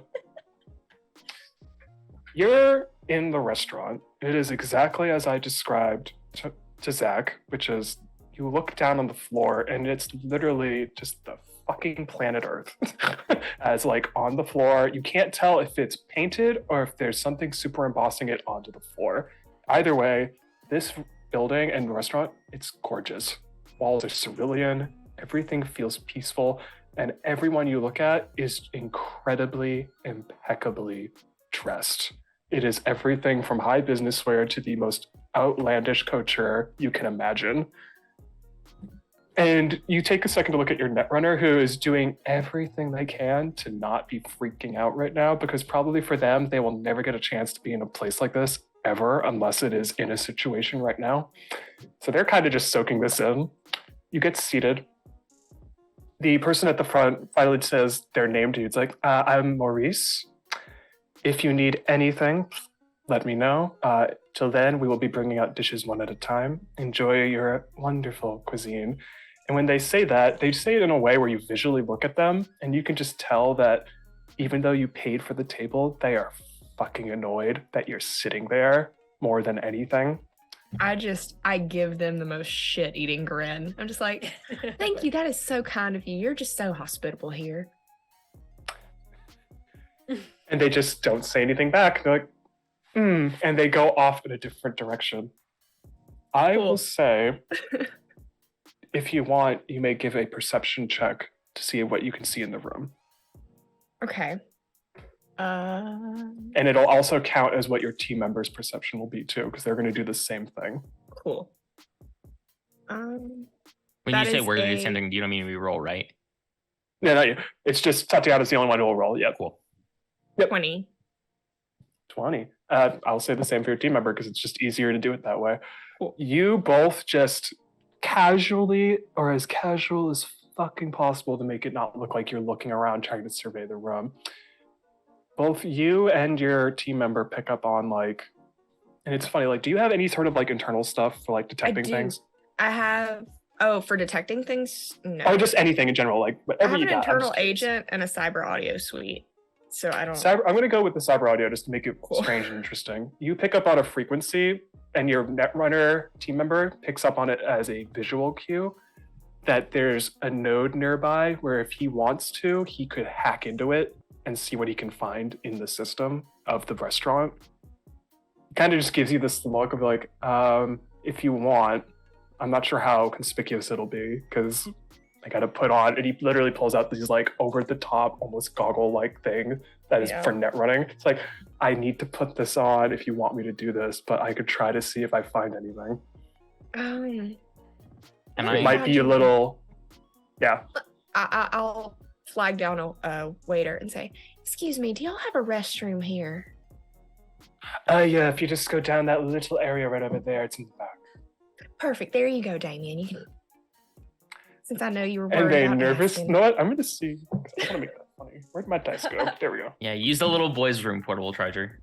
Tatiana said that she gave out multiple radios, so we. Yeah, you can all hear this too. You hear all of you hear everything going on, and as you called him portable charger, he doesn't say anything back. He just looks at Tatiana like, I'm not. It's that look of I won't say anything, but I deeply want to tell him off. And he just politely excuses himself and goes to the restroom, to which I will now zoom back to the three of you. Yeah, we're just listening. What's your approach? Yeah, you hear everything. I say quickly to Tatiana, let me know if you need another distraction. I'm sure I could do something. But just say the word. All right, for everyone else here, well, just gonna listen to a guy go to the bathroom, I guess. No, you in that point you hear his audio just click, and you don't hear anything. Could I make her? You can see the mute button go on. You see the name, and it just goes out. Yeah, go ahead. I'm looking for the same thing that I was looking for beforehand. Like, what looks like a discreet way out that's not just this in general back way, because I'm assuming Batty would have informed us of this back door because that's where we're at, and it looked like that led to the kitchen area. And in my brain, a kitchen area is filled with people, so that's a hard place to get someone out of. I'm looking for either a secret way in, either a secret way in, which it would be a lot harder to look for, or if I can't find one of those, I like this. My first thought is going to go to someone got bribed inside this building to let her, like somebody got paid off. I will say you get the blueprints, because I'm going to assume Micro shows everyone the blueprints they got, because I just feel like that's what would happen, unless Micro, you want to say otherwise. Okay. No, I'd be on my computer in front of them. They'd be like, "What are we looking at?" Yeah. You all see it. There's the front entrance, and it's really just there's the side entrance. What's even strange is there is a basement, but there's no doors that lead outside. It's just you got to go up and down the stairs to get in. The thing with the side door is it doesn't actually connect to the kitchen, because the kitchen's on the second floor. It actually connects to where like this sort of like office area is, like for administrative and just like paperwork. I will say though, as you're kind of going through this, you do notice, as I'm going to assume Batty probably takes a second to look at the alley again. You see two waiters just hop outside and just full on light a cigarette and just start taking a work break. We've got two out at the building now. I don't know if that means there's probably still security by that door, but I'm just saying there's You're movement. the solo. You could always just take them out. Yeah, could. Please don't make me get in one of those outfits. I mean, you're probably the only one that could fit to one of those outfits. Unfortunately, I am not built like a fixer, but I am very much a fixer, and I prefer to keep my hands clean. As he gestures, you just see the gigantic gun on his waist as he says, "I prefer to keep my hands clean." So, Batty, can you roll human perception? Human perception. Oh God. Yeah, I'm not the most empathetic, but You're good. Let's give it a go. Wait, where's that at? Oh, social. It's an it should be empathy. under I know, social there's so many skills on that sheet. It's under social skills. Yeah, that's 11 because it's an empathy stat. Even with an 11, you take a second where you do the most typical solo thing, which is you don't walk right down the alley. You kind of lean up and just kind of listen in. And you can tell that one of the waiters is just like, "I just fucking hate this job, man. Like, I hate serving food to these rich assholes." And the other person's not really saying anything. It's more like, Either they're listening or maybe scrolling through their phone or agent. But like, someone's clearly just like, "I just fucking, ugh." And the other's just more like, "I'm listening, kind of, really, but yeah, Batty, you got something over there. Yeah, we've got two disgruntled waiters who could either be talked into. I mean, I got nothing to bribe them with apart from not shooting them in the head, but that's an option to let me in. Or okay, I'll take the hint. Maybe someone with more social skills could kind of finagle something. And then Dub walks his gigantic ass over.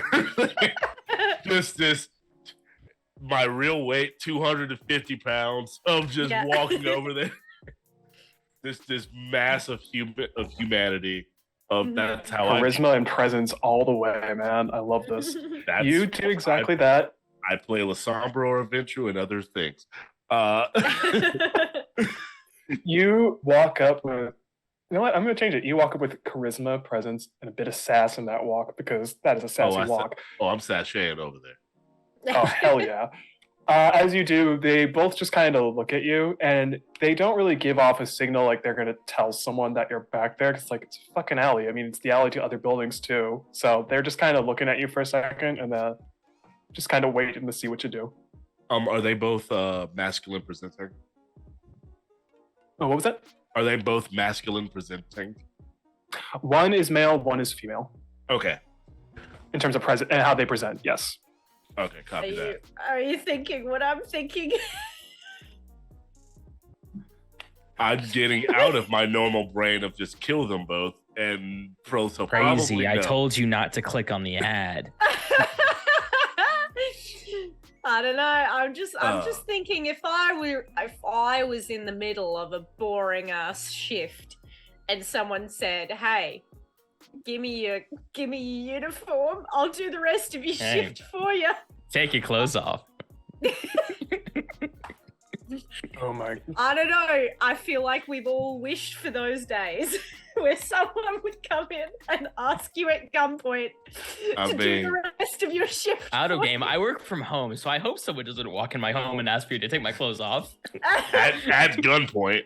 Yeah, at gunpoint. As someone who's worked in hospitality, if someone came up to me and said, "I will go home now. I'm doing the rest of this shift," I'd be like, yeah, I'll See you finish your later. night of bouncing here at this bar. Yeah, I'm right there with you. I would say to them, "Excuse me, I don't mean this. I don't mean to interrupt your break. I understand. Oh, no problem. You want a cigarette at all? yes. I actually do not smoke cigarettes, but I do have my own." And he brings out a stogie and lights it up.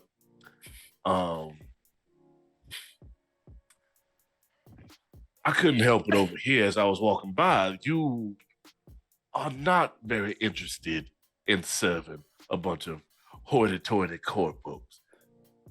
Yeah, it gets very grating every night. I mean, you'd be amazed at the shit that you hear that people request for their table. And like, it's not, I want it to be smaller and more presentable. It's like, it's food, eat it. Yep. More money than sense, I say. Well, And then that weirdness with that guy who asked for 2 fucking glasses of wine and there was no one else with him. It was very bizarre. I have sounds this interesting. to present to you. I obviously don't belong in this part of, well, I'm not going to say part of town, but at least not in this restaurant. But you're aware of the different job descriptions that happen in this city of ours. I myself am working an investigation for an employer, and I need foray into said building. You don't want to finish your shift, and I have 2 ample-bodied people who can take your place, where you will continue to get your pay, and if barring that, I will cover your wages for the night, and if barring that, at least one corporate friend who shall not be named will cover your wages for the night. And any way you cut it, you get the night off. You still get paid. I get my way. You get to do whatever you want for the rest of the evening, whether that's find some place on, I don't know, Jig Street, or take in a local BD video. I don't know. But you get paid. You don't have to work. You don't have to work for these corporal scums. And you get in the good graces of an up-and-coming fixer down in the night market. He Come on. takes an extremely long whiff of their cigarette. It's the type of thing that it is so annoyingly long as they their eyes don't drift from you. They lock eyes with you as you said all that, and they have not once looked away. And I have not once blinked, and I'm doing the same thing. I love that. Through my glasses, they just see me looking down at them, just. And they look at you. They let out a very poignant puff of smoke. Like, as great as that all is, at the same time, and he reaches into his pocket, and you're kind of shocked when you see it, because you rarely see these, because they're kind of only really for high-level execs. He pulls out, like, a silver card for Trauma Team, which you would immediately know is, like, this guy doesn't just have, like, and this is so real world, at least in the US, this guy doesn't just have health insurance. He has, like, the top of the line, like, if shit happens, and he's, like, seriously injured, an entire evac team will swoop in and grab the guy and bring him to the hospital and pay I for don't all even of it. have that. Yeah. Yeah. It's like, you know, this is the only part because I've done a lot of good for Maurice. So as much as I hate this fucking job, I really don't want to lose this. And he puts it back in his pocket. Yeah, the guy at the front who loves telling people if they're not dressed to go down the street to the Red Crustacean because they're probably more welcome to the dumpster. Yeah, what a jerk. Could someone please remind me, what is the girl's name? Aisha. Maurice. Oh, my name's actually John, but yeah, that's fine. Maurice I wasn't referring to him as such. I was saying, sure. I was doing like Maurice. Memorization, understandable. Sorry. Well, then, barring that, I don't want to infringe upon your benefits here because, hey, benefits are benefits. Yeah, it's a living. Then perhaps I could just pick your brain over some happenstance that happened here. A young lady by the name of Aisha, disappeared from this here restaurant. And how many nights ago? Oh, God. I will say, because I forgot to give that info. I love that I did that in the moment. It was basically a couple days ago. Like, so you literally can just say 2 days ago? Yeah, 2 to 3 days ago. Yeah, you can just say that.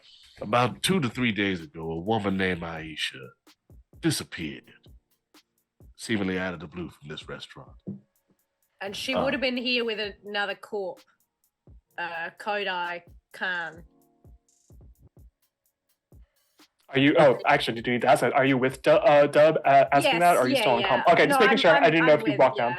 Sorry. Yeah, you walk down the alley. So when you are there too, Batty, the other waiter they're with just kind of rolls their eyes at the conversation and walks farther down to just have some privacy. But you're both talking to the same guy. You said Aisha. Who else were they with? You said Kodai. Is their name? Kodai. Do you have like a description of what they look like? Do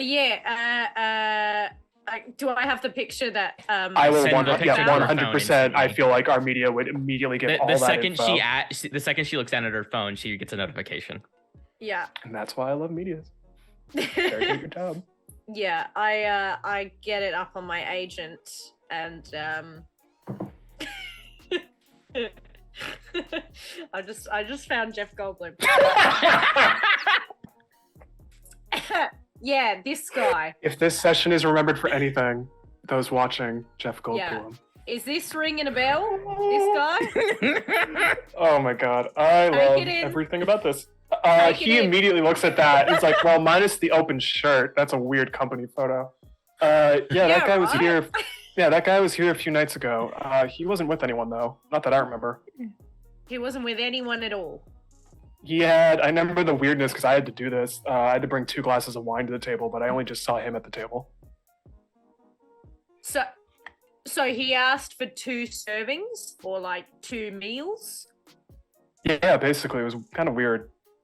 Wasn't sure if maybe the person just showed up late or forgot, but he didn't play it off that way.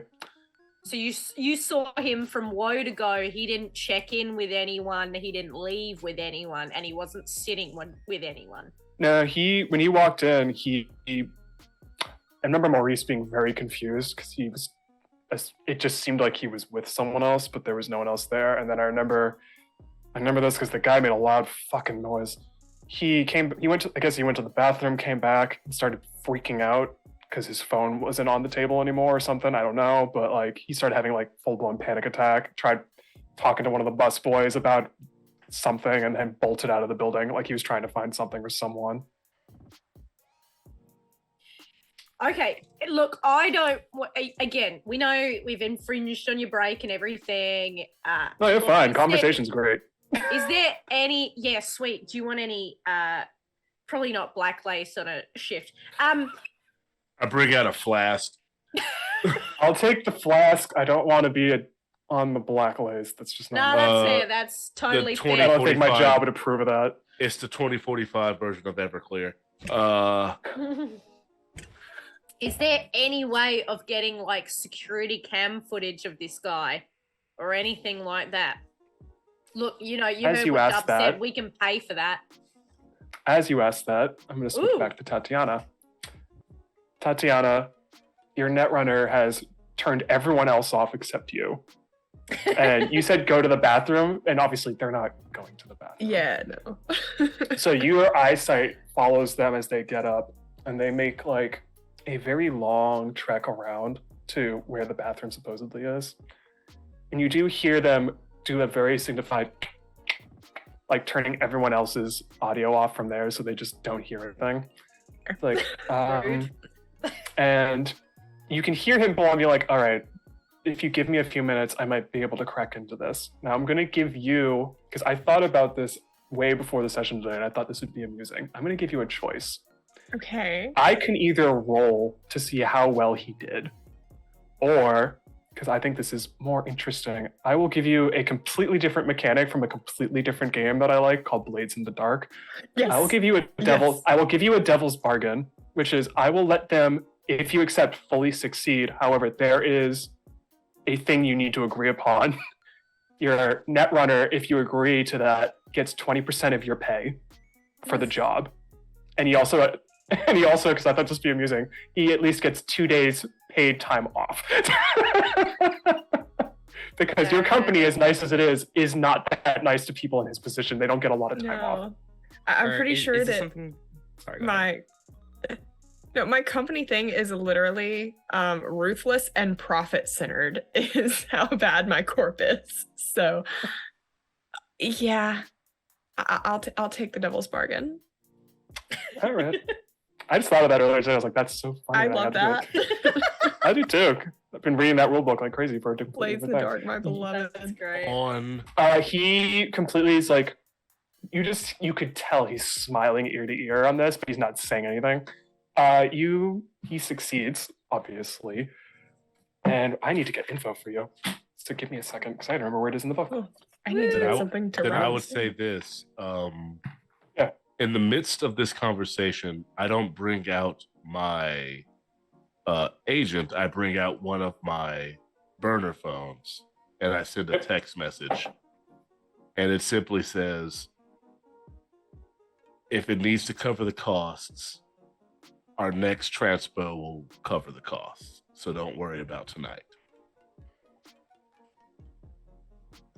I will note that.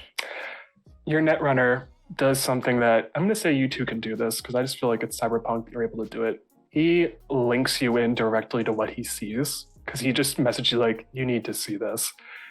And what you get is Does that the mean we get to see actual it? thing that was, yeah, I would say he 'Cause tuned we're you saying all what he out. So he's sees. only showing it to Tatiana at the moment. He turned all of yours off. Special. Fucking hate execs. Yeah. Corporo shills. Yeah, I mean, you're not wrong with that analysis.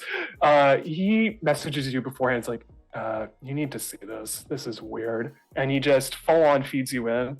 Whether it's through, I don't think, do you have Cyber Eyes out of curiosity? I don't believe I do. Okay, so he does it directly to your agent. So you just look down at your agent. Oh, I have an and internal it's- agent. Oh, sweet. So never mind. It's like a So, heads yeah. up display. So like this literal video icon call pops up like bing. And you get a direct feed of the past few days security footage. And he actually was able to, I don't know how quickly, but he scrubbed through it quick enough to find Kodai. And what's weird about it is you see him enter with Maurice, and it's just him. But he moves the table next to him open as if someone's sitting down or about to sit down. And then you watch the entire footage, and he's the only one in the bar. for that like footage that's being shown. There's no one else. And what happens is he leaves probably to go to the bathroom or something. And you see a waiter go by, and it's clear as fucking day. This waiter sees that he left his phone on the table, pockets the phone, and walks away. And when he comes back, he starts having a full-blown freak out and goes off screen one side, and then you see him rush the other way out towards the front of the building. And your netrunner just like he starts cluing into you like, I am so fucking confused, boss. Yeah. What did the waiter look like? Lady, blonde hair, young features, like young college level, like college age, basically. Yeah. Do I see her in here tonight? You don't see her at the moment. Okay. I will. I'm trying to think of how I can do this without bringing a lot to it. As soon as I'm guessing Damien will come back after this. I don't. Yep, he comes right back to you, and it looks like he already has the goggles off. He looks fine, normal. Yeah. Again, perfectly fit suit. Guy looks like he belongs to this place. Yeah. I'll say, I and this is over comms too. I was really all the comms are back. I know somebody that works here. She's a waitress. I think she took one of my friend's phones. And I'll describe her and just basically try to say it without just being obviously talking over comms. Do you say that to one of the anyone who walks by, or no? I'll say that to in the group chat, basically. Oh, okay. So yeah, you all hear that. Do you give a description of the waiter at all? Yes, I do. Batty, as you and Dub are talking to the male waiter, you take a second and look down the alleyway, and you see a female waiter with blonde hair who has their agent up against their phone, and they're looking at the two of you very concerned. Yeah. Okay. I'm gonna pat Dub on the shoulder, flick my eyes towards the waiter and say, oh, I think we caught something. At that moment, I think yes. I'm gonna take out the trusty old pistol. Not gonna fire, obviously, but I'm just gonna I have it very inexperienced, just stuffed in the back of my jeans. I'm just gonna pull it out and have it ready in case she tries to run. You're doing the I'm hiding it behind my thigh move. Yeah, I'm assuming this is Han Solo Greedo. I've waited a long time for this Han Solo. This is that. Okay, yeah, dude. I appreciate that a lot. Yeah. Shit, am I able to just go for it? Go for him. You want to just book it and go after her? Get her crazy. I think so. I literally would have said, grapple her. Yeah. You're the solo here. Get her. Yeah. Give me an athletics roll, and I'm also going to do an athletics roll. Let's go. I love this shit. Cool. I am finding my stats. You're good. Does this count as an attack, or is it just athletics? I'm going to say athletics just to get next to her. Boo. Yes. I totally view That's an appropriate reaction. I totally view Dub as Michael Myers. It's I'm not running after anybody. I'm just gonna keep walking, and eventually they'll just fall into my hands. Ooh. Could fix her head. That's a explosion. Oh, okay. I want to know the number, but most likely, you're able to, because I got a 17. So. Cool. I mean, after I got a 10, I only rolled a 2, but it's 22. Yeah, you easily book it so fast that they are caught off guard, and they are only able to pocket their agent in right before they're about to turn around and start running when you get right up to them. And with that exploding, and with the exploding, you don't need to roll brawl, because to me that's a critical. Let's deal with it as it is. You immediately just grab them, and either you full on tackle them down, or you just grab hold of them, and just you have them in a grapple. They are not moving because you literally rolled a crit, and I will never say no to a crit on that. Great. Yeah, I think she just like was not expecting someone to start running. I Yeah. think she was like expecting some sort of like showdown or stare off. And yeah, as soon as Batty kind of like eyes like and you know, she's a solo, so she's used to like being on edge. She just like looks over, grabs arms, twists behind, and says, yeah, look, we're just gonna go for a bit of a walk. And she weirdly has like her hands, like she's trying not to resist because you can tell she's fucking terrified right now. Just please, just don't. I'll do whatever you want. Just don't hurt me. I'll I'm talk. gonna pick up her. Does she have a physical agent? Because you said she had her agent up to Physical, yeah. She was physically. Is it still on the phone? It's in her pocket, yeah. But no, like, is she still talking to someone? Oh no, she turned it off when she saw Batty was trying to run at her, and then Damn she it. didn't even get a chance outside of just pocketing the phone. So whoever she was talking to. But I mean, hey, you can always check the phone. I'm not gonna say no to Yeah, that. I'm gonna ask her unlock the phone now. Um, I guess that's not really Tatiana, by asking. the way, you hear all this, I'm assuming, so just keep Yes. that in mind. Yeah. Tatiana hears that, and but also Dub will also bring out his burner phone yet again and say, "It's getting really phenomenal out here to me." Cool. Mm. At that, I know we're not on me right now. I'm gonna be like, Damien, No, I you think can. we need to go. I think we've had a deal enough, and I'm gonna Oh start yeah, I think leaving. this food is just. And then Damien subtly says, "Yeah, this food is. God, this was so good," and then just puts the money down and walks right behind you immediately. And I'm getting out. Is he like scooping stuff into his? Yeah, he totally scooped a briefcase? biscuit, put it in his pocket. Aw. Portable charger like the food. I'm gonna give him I feel 100 that. eddies before that. I'm just gonna. He even takes one of the. There's even like those peppermint candies at the front. Takes like 10 Oh, of babe, you know what? them. Basically, for him. wouldn't. Yeah, good for him. Yeah. You get to the alleyway and you see someone's literally being strong armed. Hey, look, yeah, we're just going for a bit of a stroll, just pretty casual like. I promise, casual. I promise. Great. Now, I feel like you know a friend of ours. Kodai? Yep. Yep. So, you know what we're going to ask you about, right? What'd you take? And where is it? I mean, and she kind of freezes up. It's like, Hey, your And brain's she's, like, no trying good to remember for us the if you face. can't remember, all right? No, I swear I'm trying to remember. And she takes a second to just think about it. It's like, are you talking about that weird guy who was freaking out, I guess, after his phone was gone? Yeah, the phone that you took. Well, when you put it that way, I work for.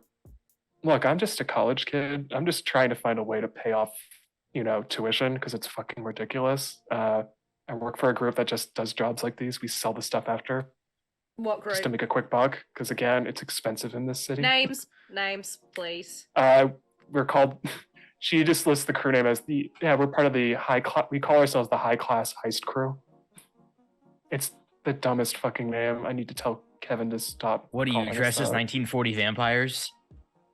No, they are that group is in the university district. You don't want to mess with them. They're terrifying. They chain Okay. smoke menthols. I've heard of them. She unlocked the phone. Yeah. Yeah, you could easily put your hand in the pocket and grab the phone. Like, she's still being grappled. I know, but Yeah, I'm yeah. saying, like, is it locked? Oh, it is. But I'm going to say it's like Apple ID, where if you just put it in someone's face, you could probably unlock it. Yeah, okay. Face God, the picture's scanner, terrifying. take it once Yeah. it's open. Now I'm gonna try and trace that last phone number in her call log. The number was associated with a name by the name of Kevin. It was a very quick. It was like about a 1 to 2 minute call while the two of them were having a talk with the other waiter. Who the other waiter now is just like looking at you guys like, all right, whatever, and just I puts was- his cigarette okay. out. I was about to say, like, I would try my best to like smooth things over because I did say, hey, I'm here doing some work that people in this city tend to do. Mm. Yeah, and he actually I looks at you. He's like, he gives you a card. Like, it's weird. He gives you a business card instead of the other way around where you give one. And it's just funny because you're like, you're a fucking waiter. Why do you have a business card? It's like, I mean, I'm always up for any work. Just ask. I can even help you with your, and he shines his stupidly annoying Trauma Team silver card at you. Oh. Like, if you ever need a hookup. Oh, my friend, you just made an excellent decision. Because I will definitely probably have need of your services on this part of town. Don't we all? You are considered, and you will be remembered. While I'm stealing the information off of her phone, I'm gonna walk over and I'm gonna ask. John was your name, right? Yeah. Do all of you have those cards? No, just me. Okay, thanks. Bye. And I turn around and walk the other way. And he just looks at you like. Oh, I'm just making sure, out of character. I'm making sure that if we have to put a bullet in her head. As you walk by, he get a just says trauma out team loud on to you, us. like, maybe we all work second jobs, man. And he just goes back inside. Yeah. So, high class heist crew. Are they the ones who wanted this phone? I mean, we kind of pocket a bunch of stuff. I mean, like I said, This we're all wasn't just a college target in kids. particular. No, it was just easy. It was just an easy grab. Okay, so where is this phone now? It's at we have a hideout. I know it sounds ridiculous. We have our hideouts in the universe. Sounds really cool. In fact, it sounds so cool that you're gonna take us there now. Isn't that right, guys? We're gonna come. Oh, that sounds like a wonderful plan, Crazy. Yeah. All right. Right? I'm just going to Just don't hurt me. That's all I ask. I'm just literally just trying to pay through school. That's all. I'm just going to speak up here. How likely is it, before we abscond with a person who was simply trying to make ends meet, that the client is simply undergoing a form of cyber psychosis? That's what I'm thinking. And perhaps the phone is in fact the person we're looking for. Well, either way, our culprit's here. They took the phone. True enough. I mean, and when you say that out loud, she looks at you as like, I mean, it was weird. He was acting like there was someone else there. And then after I snatched the phone, apparently he freaked the fuck out and started running out of the building.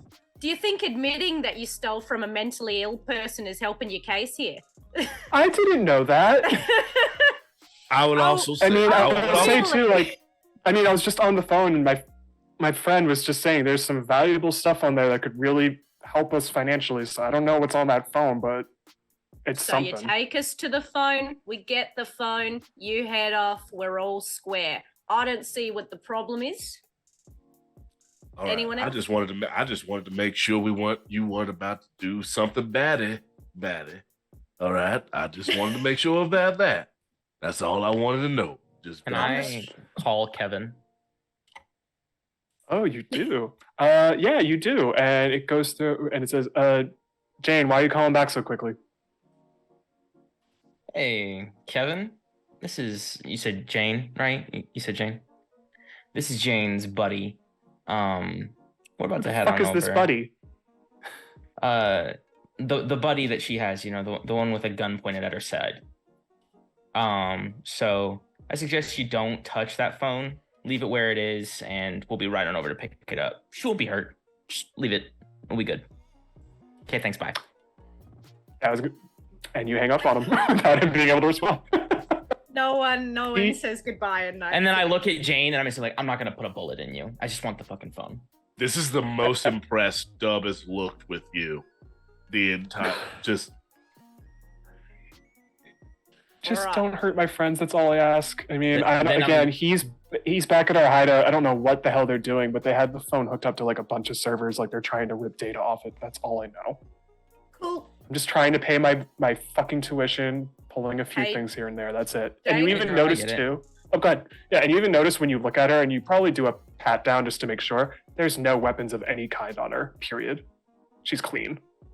I suspect she's just one link in the feeding chain, but we got to follow this end up if there is any hope of if there is a real Aisha, or either way, we got to get back to our client with the end result. I mean, true enough. But I will say this, simply put, not all corpos are built the same. Some are simply there by building their way up the ladder, and some are there by sake of being complete and total ass trash. I believe she did not really do anything wrong besides the fact that a person was a bit mentally a bit of a cheese sliding off the taco shell, if you will, and she absconded with the phone. I mean, did she know? No, obviously not. I mean, motive's not really for us to decide, is it? We still need to solve the mystery. So, All right, then. Let's True head out. enough. I will then slide 100 eddies into this girl's pocket for her. She's coming with us, but I'm going to slide her 100 eddies. She so nice weirdly of her. mellows out a little bit, but is still a little stressed. Was like, okay, okay, and just starts walking forward. Like, if you allow, we'll start to walk forward. If you pull her out, if you let her out of the grapple, that is. Hey, I got a 14 base bribery. This is my thing that I do. She's I'll so give scary her that I'm just what gonna say that passes, and she's just already like, yep, let's do this. That's fine. Yep. I'll take you. Yeah. I think Alright. we've been pretty clear that it's like, you know, yes, we have the muscle here, but it's like if she's not gonna fuck around with us, she's not gonna get hurt. That's fine. So I'm assuming we're heading out then. Yeah, let's get in the All right. car. As we walk to the car, I'm gonna match pace with Dove, and I'm just gonna slap the phone up to it, Jane's phone up to his chest, and be like, "There's perks to being a dick," and then walk away. Get in the car. You all get in. Do you all get in the Bronco? Just to assume. Or does Tatiana get in the Bronco? When you take your Yeah, I'll attack? get in the Bronco. I love that Oh visual no, so much. you're white and gold. Fine, it's fine. Is there room in the Bronco for 5 people? I we'll would just say have that some there's people sit on definitely. laps. I would say that Tatiana has a seat in the front. Definitely in the front seat. I'm gonna leave this- It would also seem as though she, without wordlessly, she got in the front of the Oh, yeah. Bronco. Yeah, like did not Yeah. even think anything about it. Didn't just even bat an eye. Waltzed up. I'm gonna hold the door Tatiana, for Damien. does your team member go with you? Is there room for him? In the boot, yeah. Yeah. There's. Well, doesn't a Bronco have back seats? Or Yes, it am I- has backseat. It has. Yeah, so it backseat. has enough I for don't all know of us cars. then. Cool, He's yeah. probably Okay, Just sitting- making sure. He's sitting. Yeah, there. so, like, Obviously, they're not when he gonna- sees all of you again, by the way, you all get that security camera footage that confirms exactly what Jane said that Tatiana already knew. You see that Downloaded. footage, and like, there was no one else in that part of the restaurant at all. I would also say it's not a flatbed, so it has the covered portion. So Nice. someone could get in the back if need Yeah. be. So Or he could I'm drive with- your car and he could meet us there. Either or. I'm gonna hold the door for Damien. I'm gonna do like the little I'm gonna be like sarcastically like right this way, sir. Like just mock the fuck out of him. If Tatiana's looking in the direction when that happens, I'd leave that up to you. I'm not. Because you're I feel like not. me and He Dub are just talking looks shit. at you, Micro, and gives you the biggest, nastiest sneer you've ever seen. Like, he just looks at you like, and just gets in the car. It doesn't say a damn word. My liege, and I slam the door shut. I give Tati a knowing look. I don't say that nickname out loud, but I just give her a knowing look. And then I just start driving. Portable charger. You drive off. Noble Charger. Oh my god. That's so good. That is my best naming convention I think I've ever had. That's the Uh, best thing I've ever done. You're killing it with it, so I hey, peaked. no, Poor no man. I complaints. All downhill. You all drive off in the Bronco, which is never going to get old saying it, by the way, 2045 Bronco. Never. You all drive off to the University District. University District it houses Night City University, literally the only university within the region, because it's the future, guys. Shit's really Yeah. bleak. It's a really nice part of the city, though. Like, you got to think about, like, take those, like, 50s, 60s style, futurism shots of just like perfect scenery, tall buildings that are very elegantly made. It looks exactly like that. This is the prettiest goddamn campus you've ever seen in your life. And at nighttime, you can tell that you're moving a little bit farther away from it as you're going closer to more like an abandoned building area. As like Jane is being like, no, it's here. You want to stop a little bit though before you get to the actual building. I'll explain why when you get there. And you do just that. You park the car. You get out, and she just looks at the five of you. It's like, just follow me for a second. I'll tell you what I mean. And she starts walking forward. And as she does, again, you're in a part of the University District it's fine. It's just more these buildings clearly aren't occupied, or they make the appearance that they aren't. She turns the corner, and then she just looks at the five of you and just kind of looks back around. And as the five of you peek around, she points out this building that has three people in front of it who, I'm going to say no perception rolls needed on this, or even human perception. It's kind of clear as day because the light's on them. These guys just don't look like they're just leaning up casually. They're just kind of like, they're clearly planted there, meant to guard that front door. And she just looks at you like, I don't think your, looks specifically at Micro, I don't think your intimidation tactic on my friend really worked. I think he still has hired help at the front. He's gotten a bit paranoid with what's been on that phone. He keeps saying it's going to make him rich. I think he's losing his mind. Looks like our Mr. Khan's not the only one experiencing cyberpsychosis. I think he just sees money and he wants a great amount of eddies is all. I don't think it's that. Just regular capitalism. Well, that doesn't bode well for you because you need to get us in there. Yeah. Question, yes. I want to say, again. How likely is it that she does? I'm not a fan of putting people in needless danger because I feel like if all he sees is money, then all she is a stack of eddies. And if if all he cares about is eddies, he's not going to think twice about shooting through her to get to us. And I don't like needless violence. Needed violence. All about that, Batty. But she's let us here. That was all we needed. Let me try to talk us in. All right. If she's with us, if that helps, fine. But she does not need to come inside. Does that work for you, man? That's fine by me. Maybe if I do go with you, though, I can talk to them to leaving. That's my thinking. Better than have eyes on it. All right. I don't even think they need to leave. They can keep the info, whatever's on the phone. We just take the phone and go. Well, I mean, the guys guarding the front, I don't know if there's anyone actually inside. We'll see. If you can talk them in, I just want to make sure that you're safe. You've been through a lot, and I don't want to put you through more. She's like sweating so much. I'm just anxiety and nerves. You sweet summer child. Could I make a human perception to see if she's actually trying to set us up and going to have these dudes try to freaking light us up? Yeah, why not? Do it. That's a great idea for a roll. Is there like an assist function in the Cyberpunk RPG? I will say if you want to help in some way, I will let Darryl add +2 to the roll. Then that will be a 18 with +2. She's literally anxious and a ball of nerves because she got grappled by a solo and just does not want to be in this situation. She's not faking it.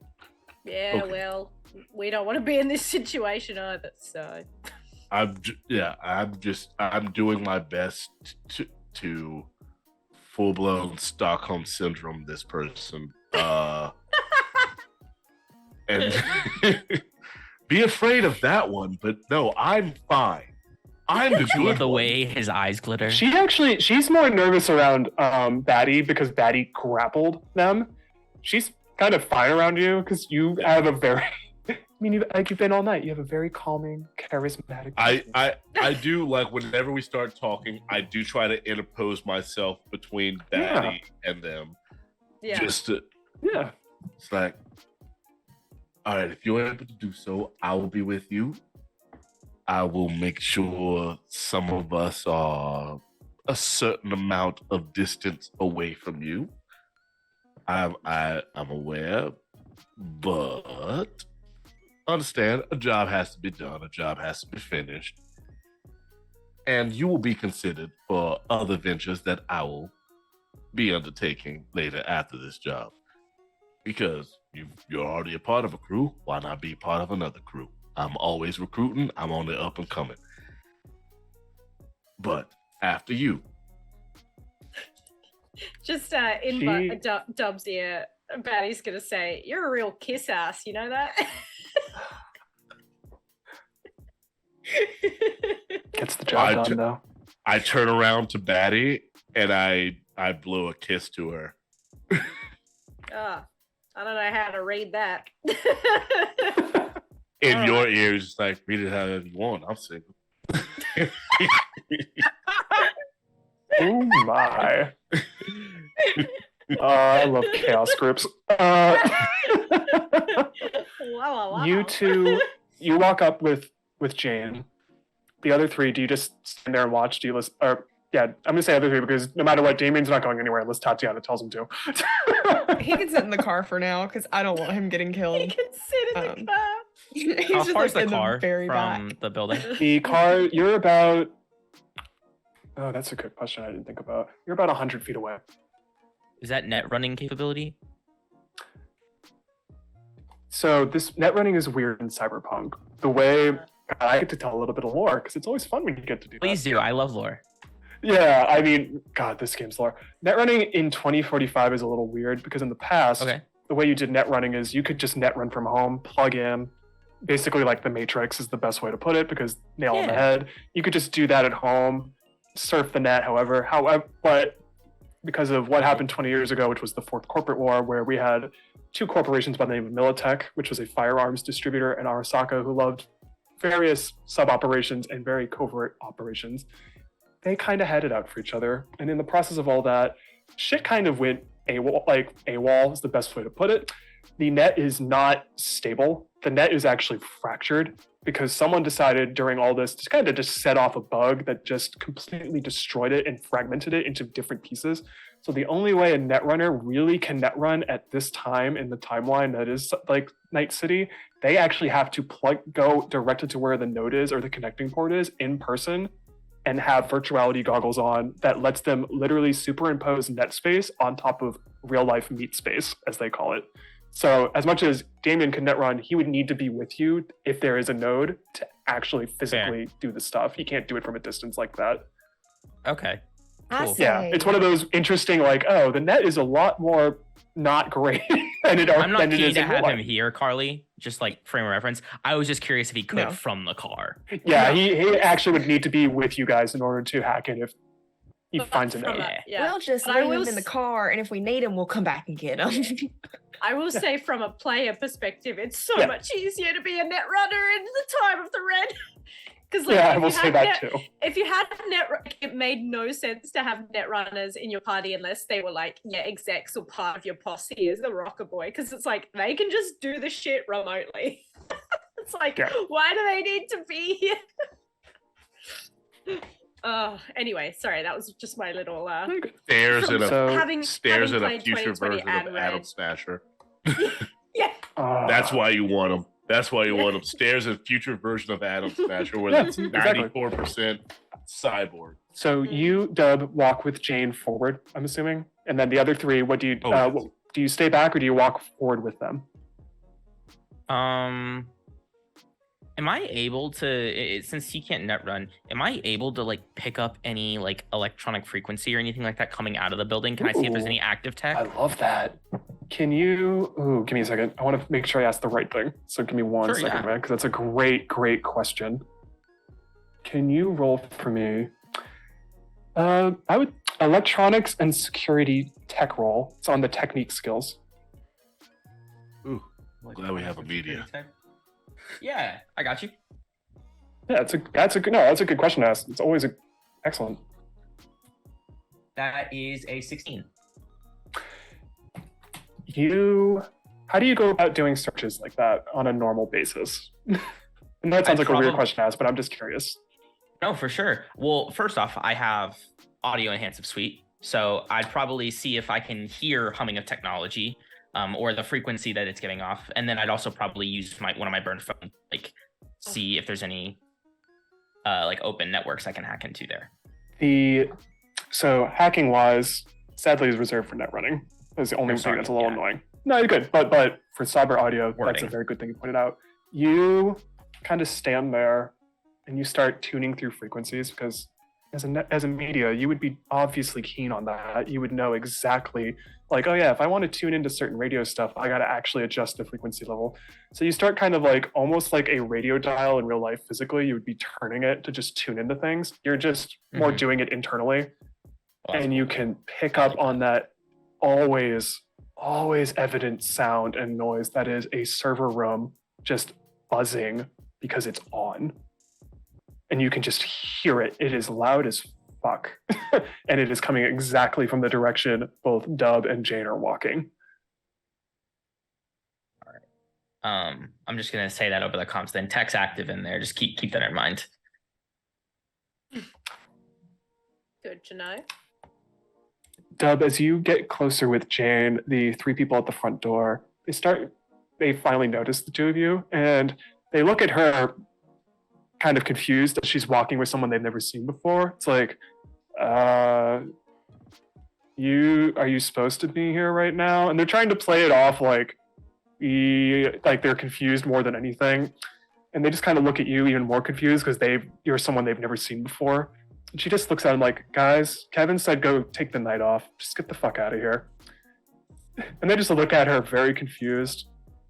And they're like, I mean, he did pay us already. They're like, you know what? Fuck it. I'm going to listen to her. She's second in command. I'm not going to say anything. And three of them just walk off. They just don't even bat an eye. And they just take a second to look back. Like, are you sure you don't need any? He's like, no, I got my own backup. And she looks directly at you, Dubs. Like, trust me, he could handle probably 5 times what you guys could. I'll wait. And they just look at you kind of like, oh shit. But also like, damn, we're not being paid enough. And they just walk away down this alleyway. I'm going to say for the other three, they're going to walk past you.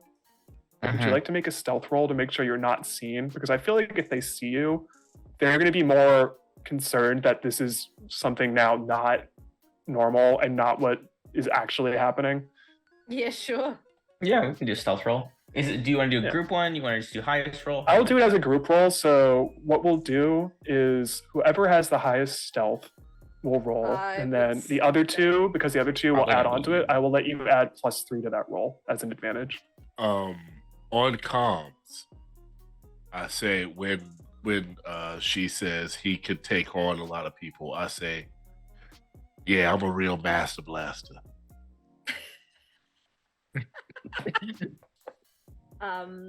I got a base of that so much. So who has the highest stealth stat out of the I got a base of 12. Oh, I got a base of only 10. 11. All right, so it's Batty, and then I'll actually increase it. You can add +4 to what your roll is. I also, upon hearing the words Master Blaster, I grab my pistol and just have it ready. Yeah, that's fair. Oh. Ooh, that's a high That's smart. roll. That's +9. Also, what a reference, Master Blaster. 25. Oh, you're fine. These three walk by. They don't even notice the three of you are kind of either hiding or peeking out from the corner to look in. And they are just off in the distance. They start walking towards the actual campus itself farther down the street. Brilliant. All right. And then Jane just kind of looks at you, Dubs, like, I got the key to get in, so if you want, like, she just starts trying to find her key and just open the door if the others want to join in. Yes. Yep. Absolutely. I say on comms, it's clear. I wish I could say it that cool, to be honest. And then it shortly occurs, and then immediately occurs to Dub that he needs to come up with a code word that means it's all clear. Yep. She'll be right. I don't know. When Jane Use the opens word the door pineapple. after everyone gathers, you walk in, and to go off, anyone who has cyber audio. I know you do. I know you do. You two don't. Okay. I don't. Dub and Batty, you are. It's I don't know how the best way to describe this. You all walk in, and it's just the loudest amount of cacophony of noise you could ever hear. And what I mean by that is it's not the servers that are acting normal. It's like multiple voices going off at once, like everywhere. Like if someone had a megaphone and was just shouting, imagine like 20 people doing that where it's all different dialogue out of all of them. This room is just noise. And it's like someone either screaming, trying to talk, or something in between, but it's like a loud amount of noise. The reason I ask about cyber audio is for our media, you were kind of tuning in. Did you tune off before you entered the building? Yes, I would have. Okay, I was then just I will checking to see if say- there's electricity. Yeah, and Tatiana, did you have yours on, you would say, or off? Unfortunately, I would probably have mine on. Okay. Can you 'Cause do that would something make funny for more me? Because I don't want to sense, do yes. it. I just want you to do it. Can you roll a Yeah. d10? Yes, I can. It's an 8. This is going to sound very mean, but I feel like it. that's This noise funny. is so amplified that it's ringing in your head. -8 to your health. Okay. Yeah. And then as you all get in, even Jane's like putting her hands up against her head, like, what the fuck is going on? And then you all, can you go give me a perception check? All of us? All of us. Yep, all of you. All individual roll, yep. Not a group roll, all Okay. individual. Ooh. Okay. What is that under? Also, again? I will say because there's a lot of noise, it's -2 to the roll. Oh boy. I had to bring my glasses up so I could see stuff without a red tint for a second. That is a Yeah. mood. 21. Where am I? Nice. Even with the -2, damn. Good job. Oh, sorry, -2, 19. I also Oh, got okay. 19. Hey. That's 17 for me. Oh, okay. That's 17 for me as well, Nice. with the Nice. -2. You all notice. I roll. So that's like when you look in, even with the noise, you somehow are able to do this. This room is packed with servers. This is not a big room, but there's like at least 10 different rows of servers going off. And you kind of follow the wires and you see they lead to a table and it's literally just connected to a phone. All the wires connect into a single one that leads directly plugged into an agent sitting on the table. Mm. My eyes immediately dart. Where's Kevin? Kevin's not in there. You look around, the only people in there are you and Jane. Us and Jane. Yep. And this cacophony of noise of like multiple voices going off at once. I'm like clutching my head and I say, can we like shut that off or something? Yeah, you heard Could- Rogue. No bullets. Let's just get this phone and get out of here.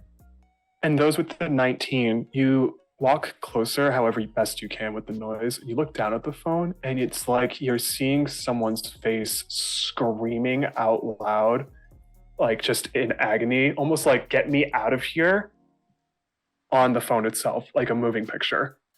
Guys, she's the phone. I'm not touching that. I'm not touching it. Can we talk to her or anything? Losing I all don't know. sense of decorum I'm not a tech kind of person. for Yeah, I would say that's going to be a very high tech roll for me. for Dub at least, losing all sense of decorum. He's a very calming person. He says out loud and not through text and not through over the, because we're all the same here. He goes, "Oh, looks like a Master Blast is making a cameo." Yep. I think Yeah. so. I'm getting my pistol out again. Okay, what do you do And with your I pistol? want to look around. I know we like did a perception, but like are there cameras? Is there any way we're being watched here? There are no cameras, it's just the servers. It's a very dull setup for whatever the hell is going on with this phone being connected to all of them. Actually, I think I have a scrambler. Oh, Scrambler, I forgot that. Could I scramble this to maybe like make it stop? Make yeah, why not? make the technology not let me talk find to each that in other the so book, 'cause it's easily? been a while. Yeah, let me find Scrambler in the book, because it's been a while. I don't know how that works. I'm going to say roll a basic tech check, because it's a piece of gear. Tech. Okay. Yep. That is a 17. Where do you point it? At the phone? At the servers? What do you scramble in particularly? Just to check. Yeah, I'm gonna point it in case there's actually like a fucking person in that phone. I don't want to point it at that thing, so I'm gonna point at the servers. You point it at the servers, and the four of you, because Damien's in the car. I forgot about that. The four of you, meaning the three of you plus Jane, all watches your media micro just takes out a scrambler, points it at the servers, and then one by one, the voices start decreasing until you hear one single one that's just like talking out loud as if only by itself in a room by itself, like, where am I? And then the voice goes quiet. And then all the servers are just dead quiet. They're not working at this point. The phone is still on. You can see it now goes away from that picture you saw. And now it's just a regular phone screen. Oh shit. Can phones, can these sorts of things, I don't know a whole lot about tech. Can they absorb people if they have maybe too much cyberware or something? I mean, Their consciousness sorry. maybe gets transferred? Almost picked up. your Nate, accent. another So lore sorry. question for you. How developed is AI at this point?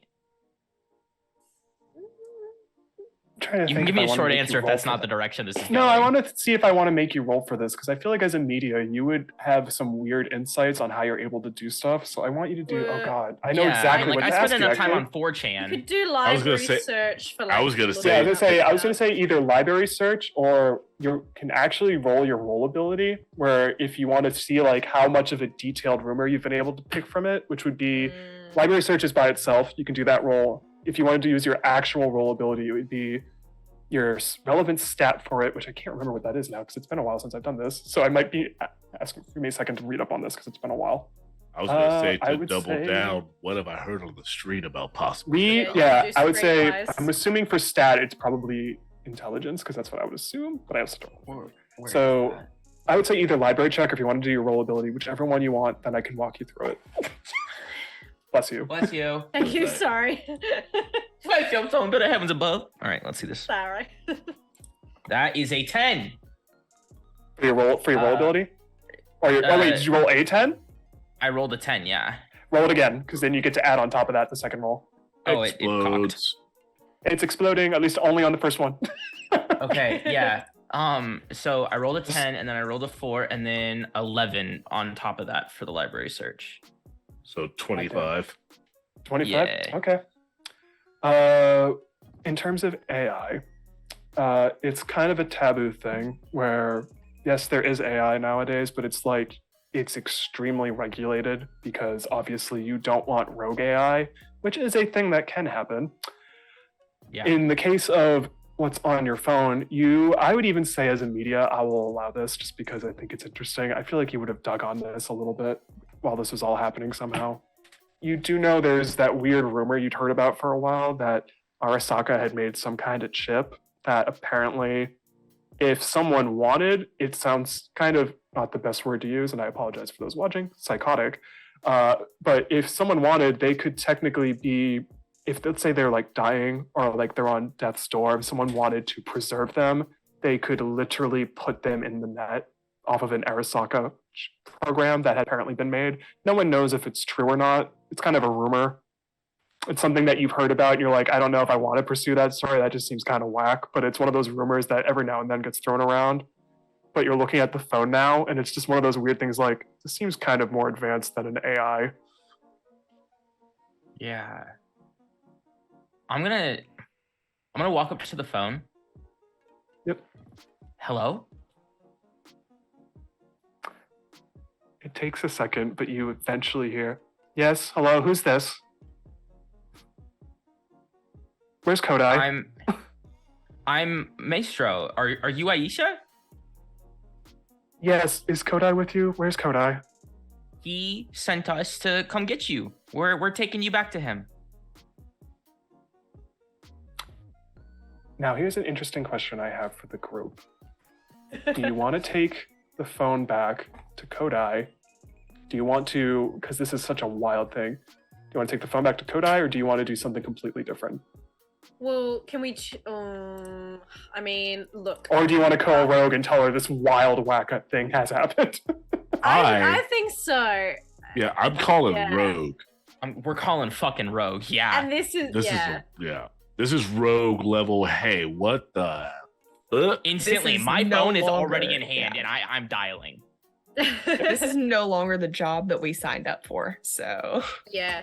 In the You meantime, all- should we do a bit of a walk and a talk where we can ditch Jane if we want, and we can head back to our car? If we Jane wanna just get looks out at the of four of you too, like, I want no part of this. Just do what you want to do. I swear I will go clean after this. And she's very much like, I just don't want to be, please don't bring me to NCPD. That's all I ask. No, I very much go to James. Just like you're very. I say, you're very talented. You're very good at stealing things. If some other things come down the hole, and I need something from your party, I will be in contact.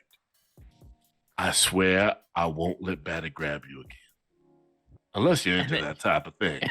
I mean, he really can't guarantee that, but yeah, like just try not to steal too much shit. I won't do it without your consent. Batty, I'm trying to conduct business. You know what?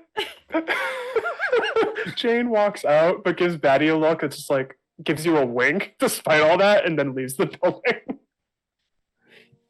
Yeah, Batty's getting flirted with this session. I'm just looking at Batty and just like, I didn't pick her to be a particularly like flirtatious person, but I guess, romanceable. hey, look, sometimes Ayo. if you have a Love foreign and Night City accent, finds a way. I openly say to Batty, are you flirting with her or am I flirting with you? What's happening? I don't really know. She also winks at you, Dub, and then leaves. we love a bisexual queen. It's like Happy Pride Month. Yeah. Happy Pride Month. I once again look at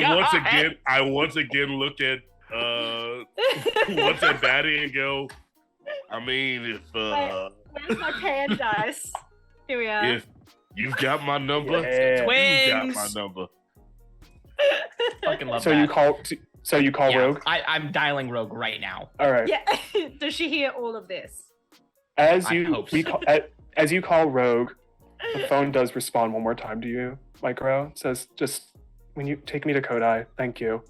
And we pan out, and what happens, because I want to put it this way, you call Rogue.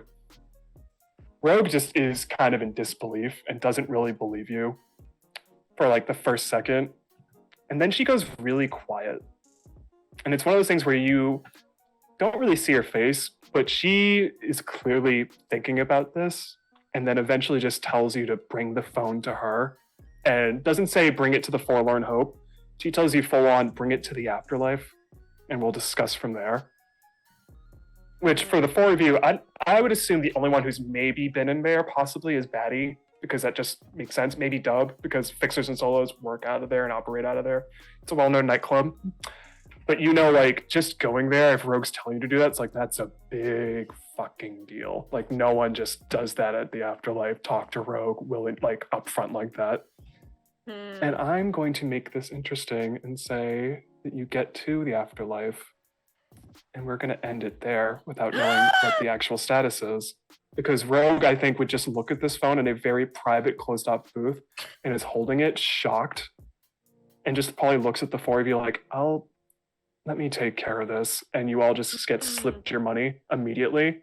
But she's like looking at the phone very intently and just doesn't say anything else outside of that other than, I'll take care of it. I'll keep you all in touch later for a job. Here's the money. Don't worry about it. Seems like this was a bit above our pay grade, but I think maybe He also throws in, she doesn't throw in an extra, yeah, and she throws in extra too. So it's actually, you all make 2,000. Yeah, she's 'cause looking I at this started like in debt. Yeah, and she's looking at the phone very much like, oh, guy on the level with me. Simply because I know the thing with Tatiana's second there, I will give a portion of my money to help pay him. And he can afford a nicer suit. Yes, he can afford a nicer suit. Because above table, behind the scenes, my secret partner in my night market business is in fact Tatiana. What? There you go. Yes, it is in fact Tatiana. I literally have a sticky note of our code words that we had. Oh, oh my God! Now it just hit me. Yep, that's why I was saying these. I very appreciate specific that. things. But yeah, I figure it makes sense for Rogue to handle it because she's probably like, this guy's not all there. And maybe when you're walking out, you hear like a weird conversation to be like, do I call max tax on this? Do I do anything with NCPD? And it's not your business anymore. You're all taken care of and paid. But yeah, and then well done also, and a very weird story.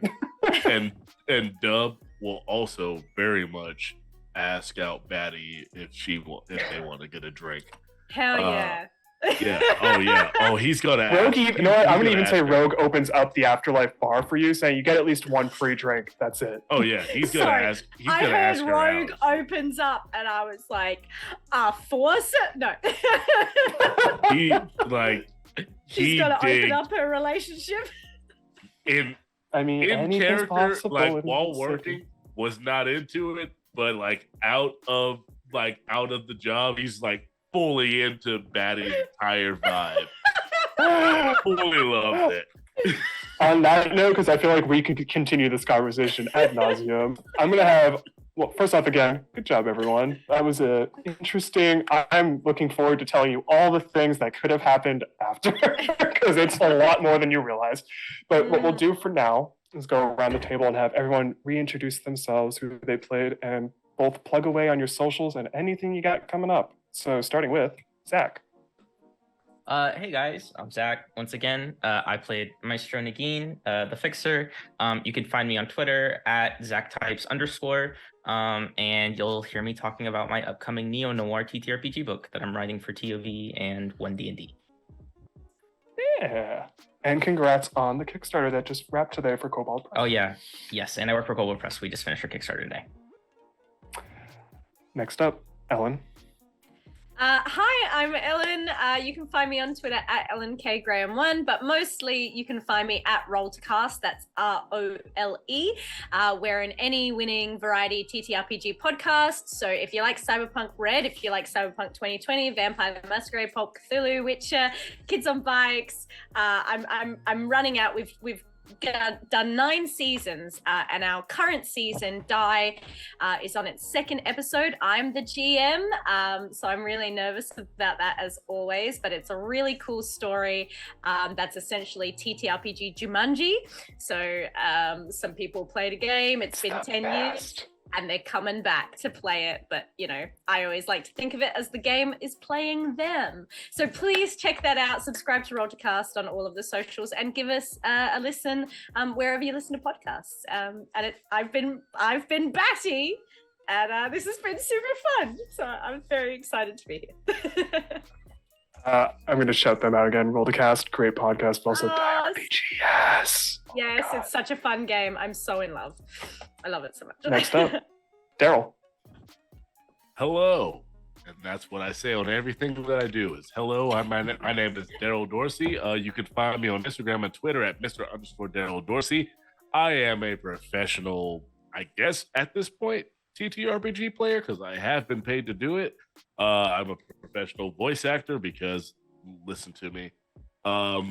And also I work freelance in the grip and electric department for movies and commercials. You can find me all over the place in a bunch of different games, and I'm proud to say that you can now find me in this as added to the list of things that will be added to my card site. I'm not going to say that because you can find it on my Twitter, and then I'm going to shoot it back to the GM to shoot it to someone else. I was thinking that about your voice since the moment you talked, not gonna lie. Voice actor makes so much sense. Perfect voice. Next up, Carly. Hello, I'm Carly. I have been Tatiana Cain. And you can find me on everything at CRLYBUG. You can also find me here on the initiative order every other Wednesday as Beans the Gobbling. It's very fun. It's sheer chaos. And the other half of my brain cell is in it, so it's very exciting. You can also find me on Tuesday nights over at Madbird Streams playing Tuna the Cleric, because I can't name characters normal things. So yeah. And I love that, everything about it. Also, Gobblings, highly recommended. Please watch it on Wednesdays. It's hilarious. And as for myself, hello, I'm Nate Buchman. I was your GM on this wacky chaos group. That is amazing. I am a photographer based out of Los Angeles. I am also sometimes a writer, sometimes a storyteller, sometimes a performer, a lot of sometimes. If you want, you can find me on Twitter at Nate_B, Instagram at IndieNate, INDIE Nate, or you can just go to my website, see my photo stuff, natebushman.com. There's a lot of good stuff on there. Outside of this, as for other projects, I'm currently in a Vampire the Masquerade game that's filming at the moment. It's not being streamed. We'll be airing it soon.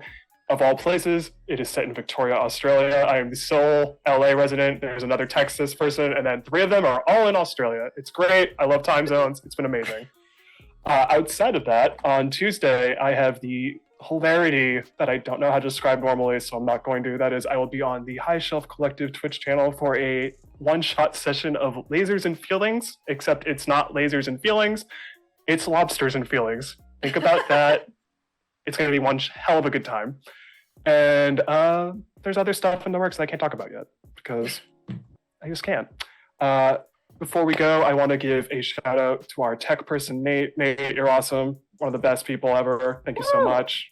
All the love. Love that guy. And second shout out is, hey, we were raising money for Trans Lifeline this whole week, which I might have forgot to admit at the top of this session. And I apologize because I'm an awful person who had a lot going on at the time. But we also hit our goal. So, hey, good job, guys. Thank you so much. Let's go. Yeah. Especially for, hey, it's fucking Pride Month. Hell yes. Happy Pride. See, there you go. Flags aplenty. Thank you so much for donating. Please, we have, I believe, a session tomorrow that is also raising money for this charity. Please keep donating. It's Trans Lives Matter. Simple as that. Just as simple as that. Trans Lives Matter. And with that, thank you to my players for being the best form of chaos. I love chaos sessions. This was pure chaos. I look forward to telling you everything after this stream ends. Keep doing awesome things. You're all great. And with that, I'll see you all next month for our next session, which has the longest title out of all of them, and it's going to probably cause a lot of eyebrow raises till our next installment. A bucket full of popcorn flavored kibble. See you next month. I Have a good night, thought it was everyone. going to be supercalifragilisticexpialidocious. That's actually the sequel.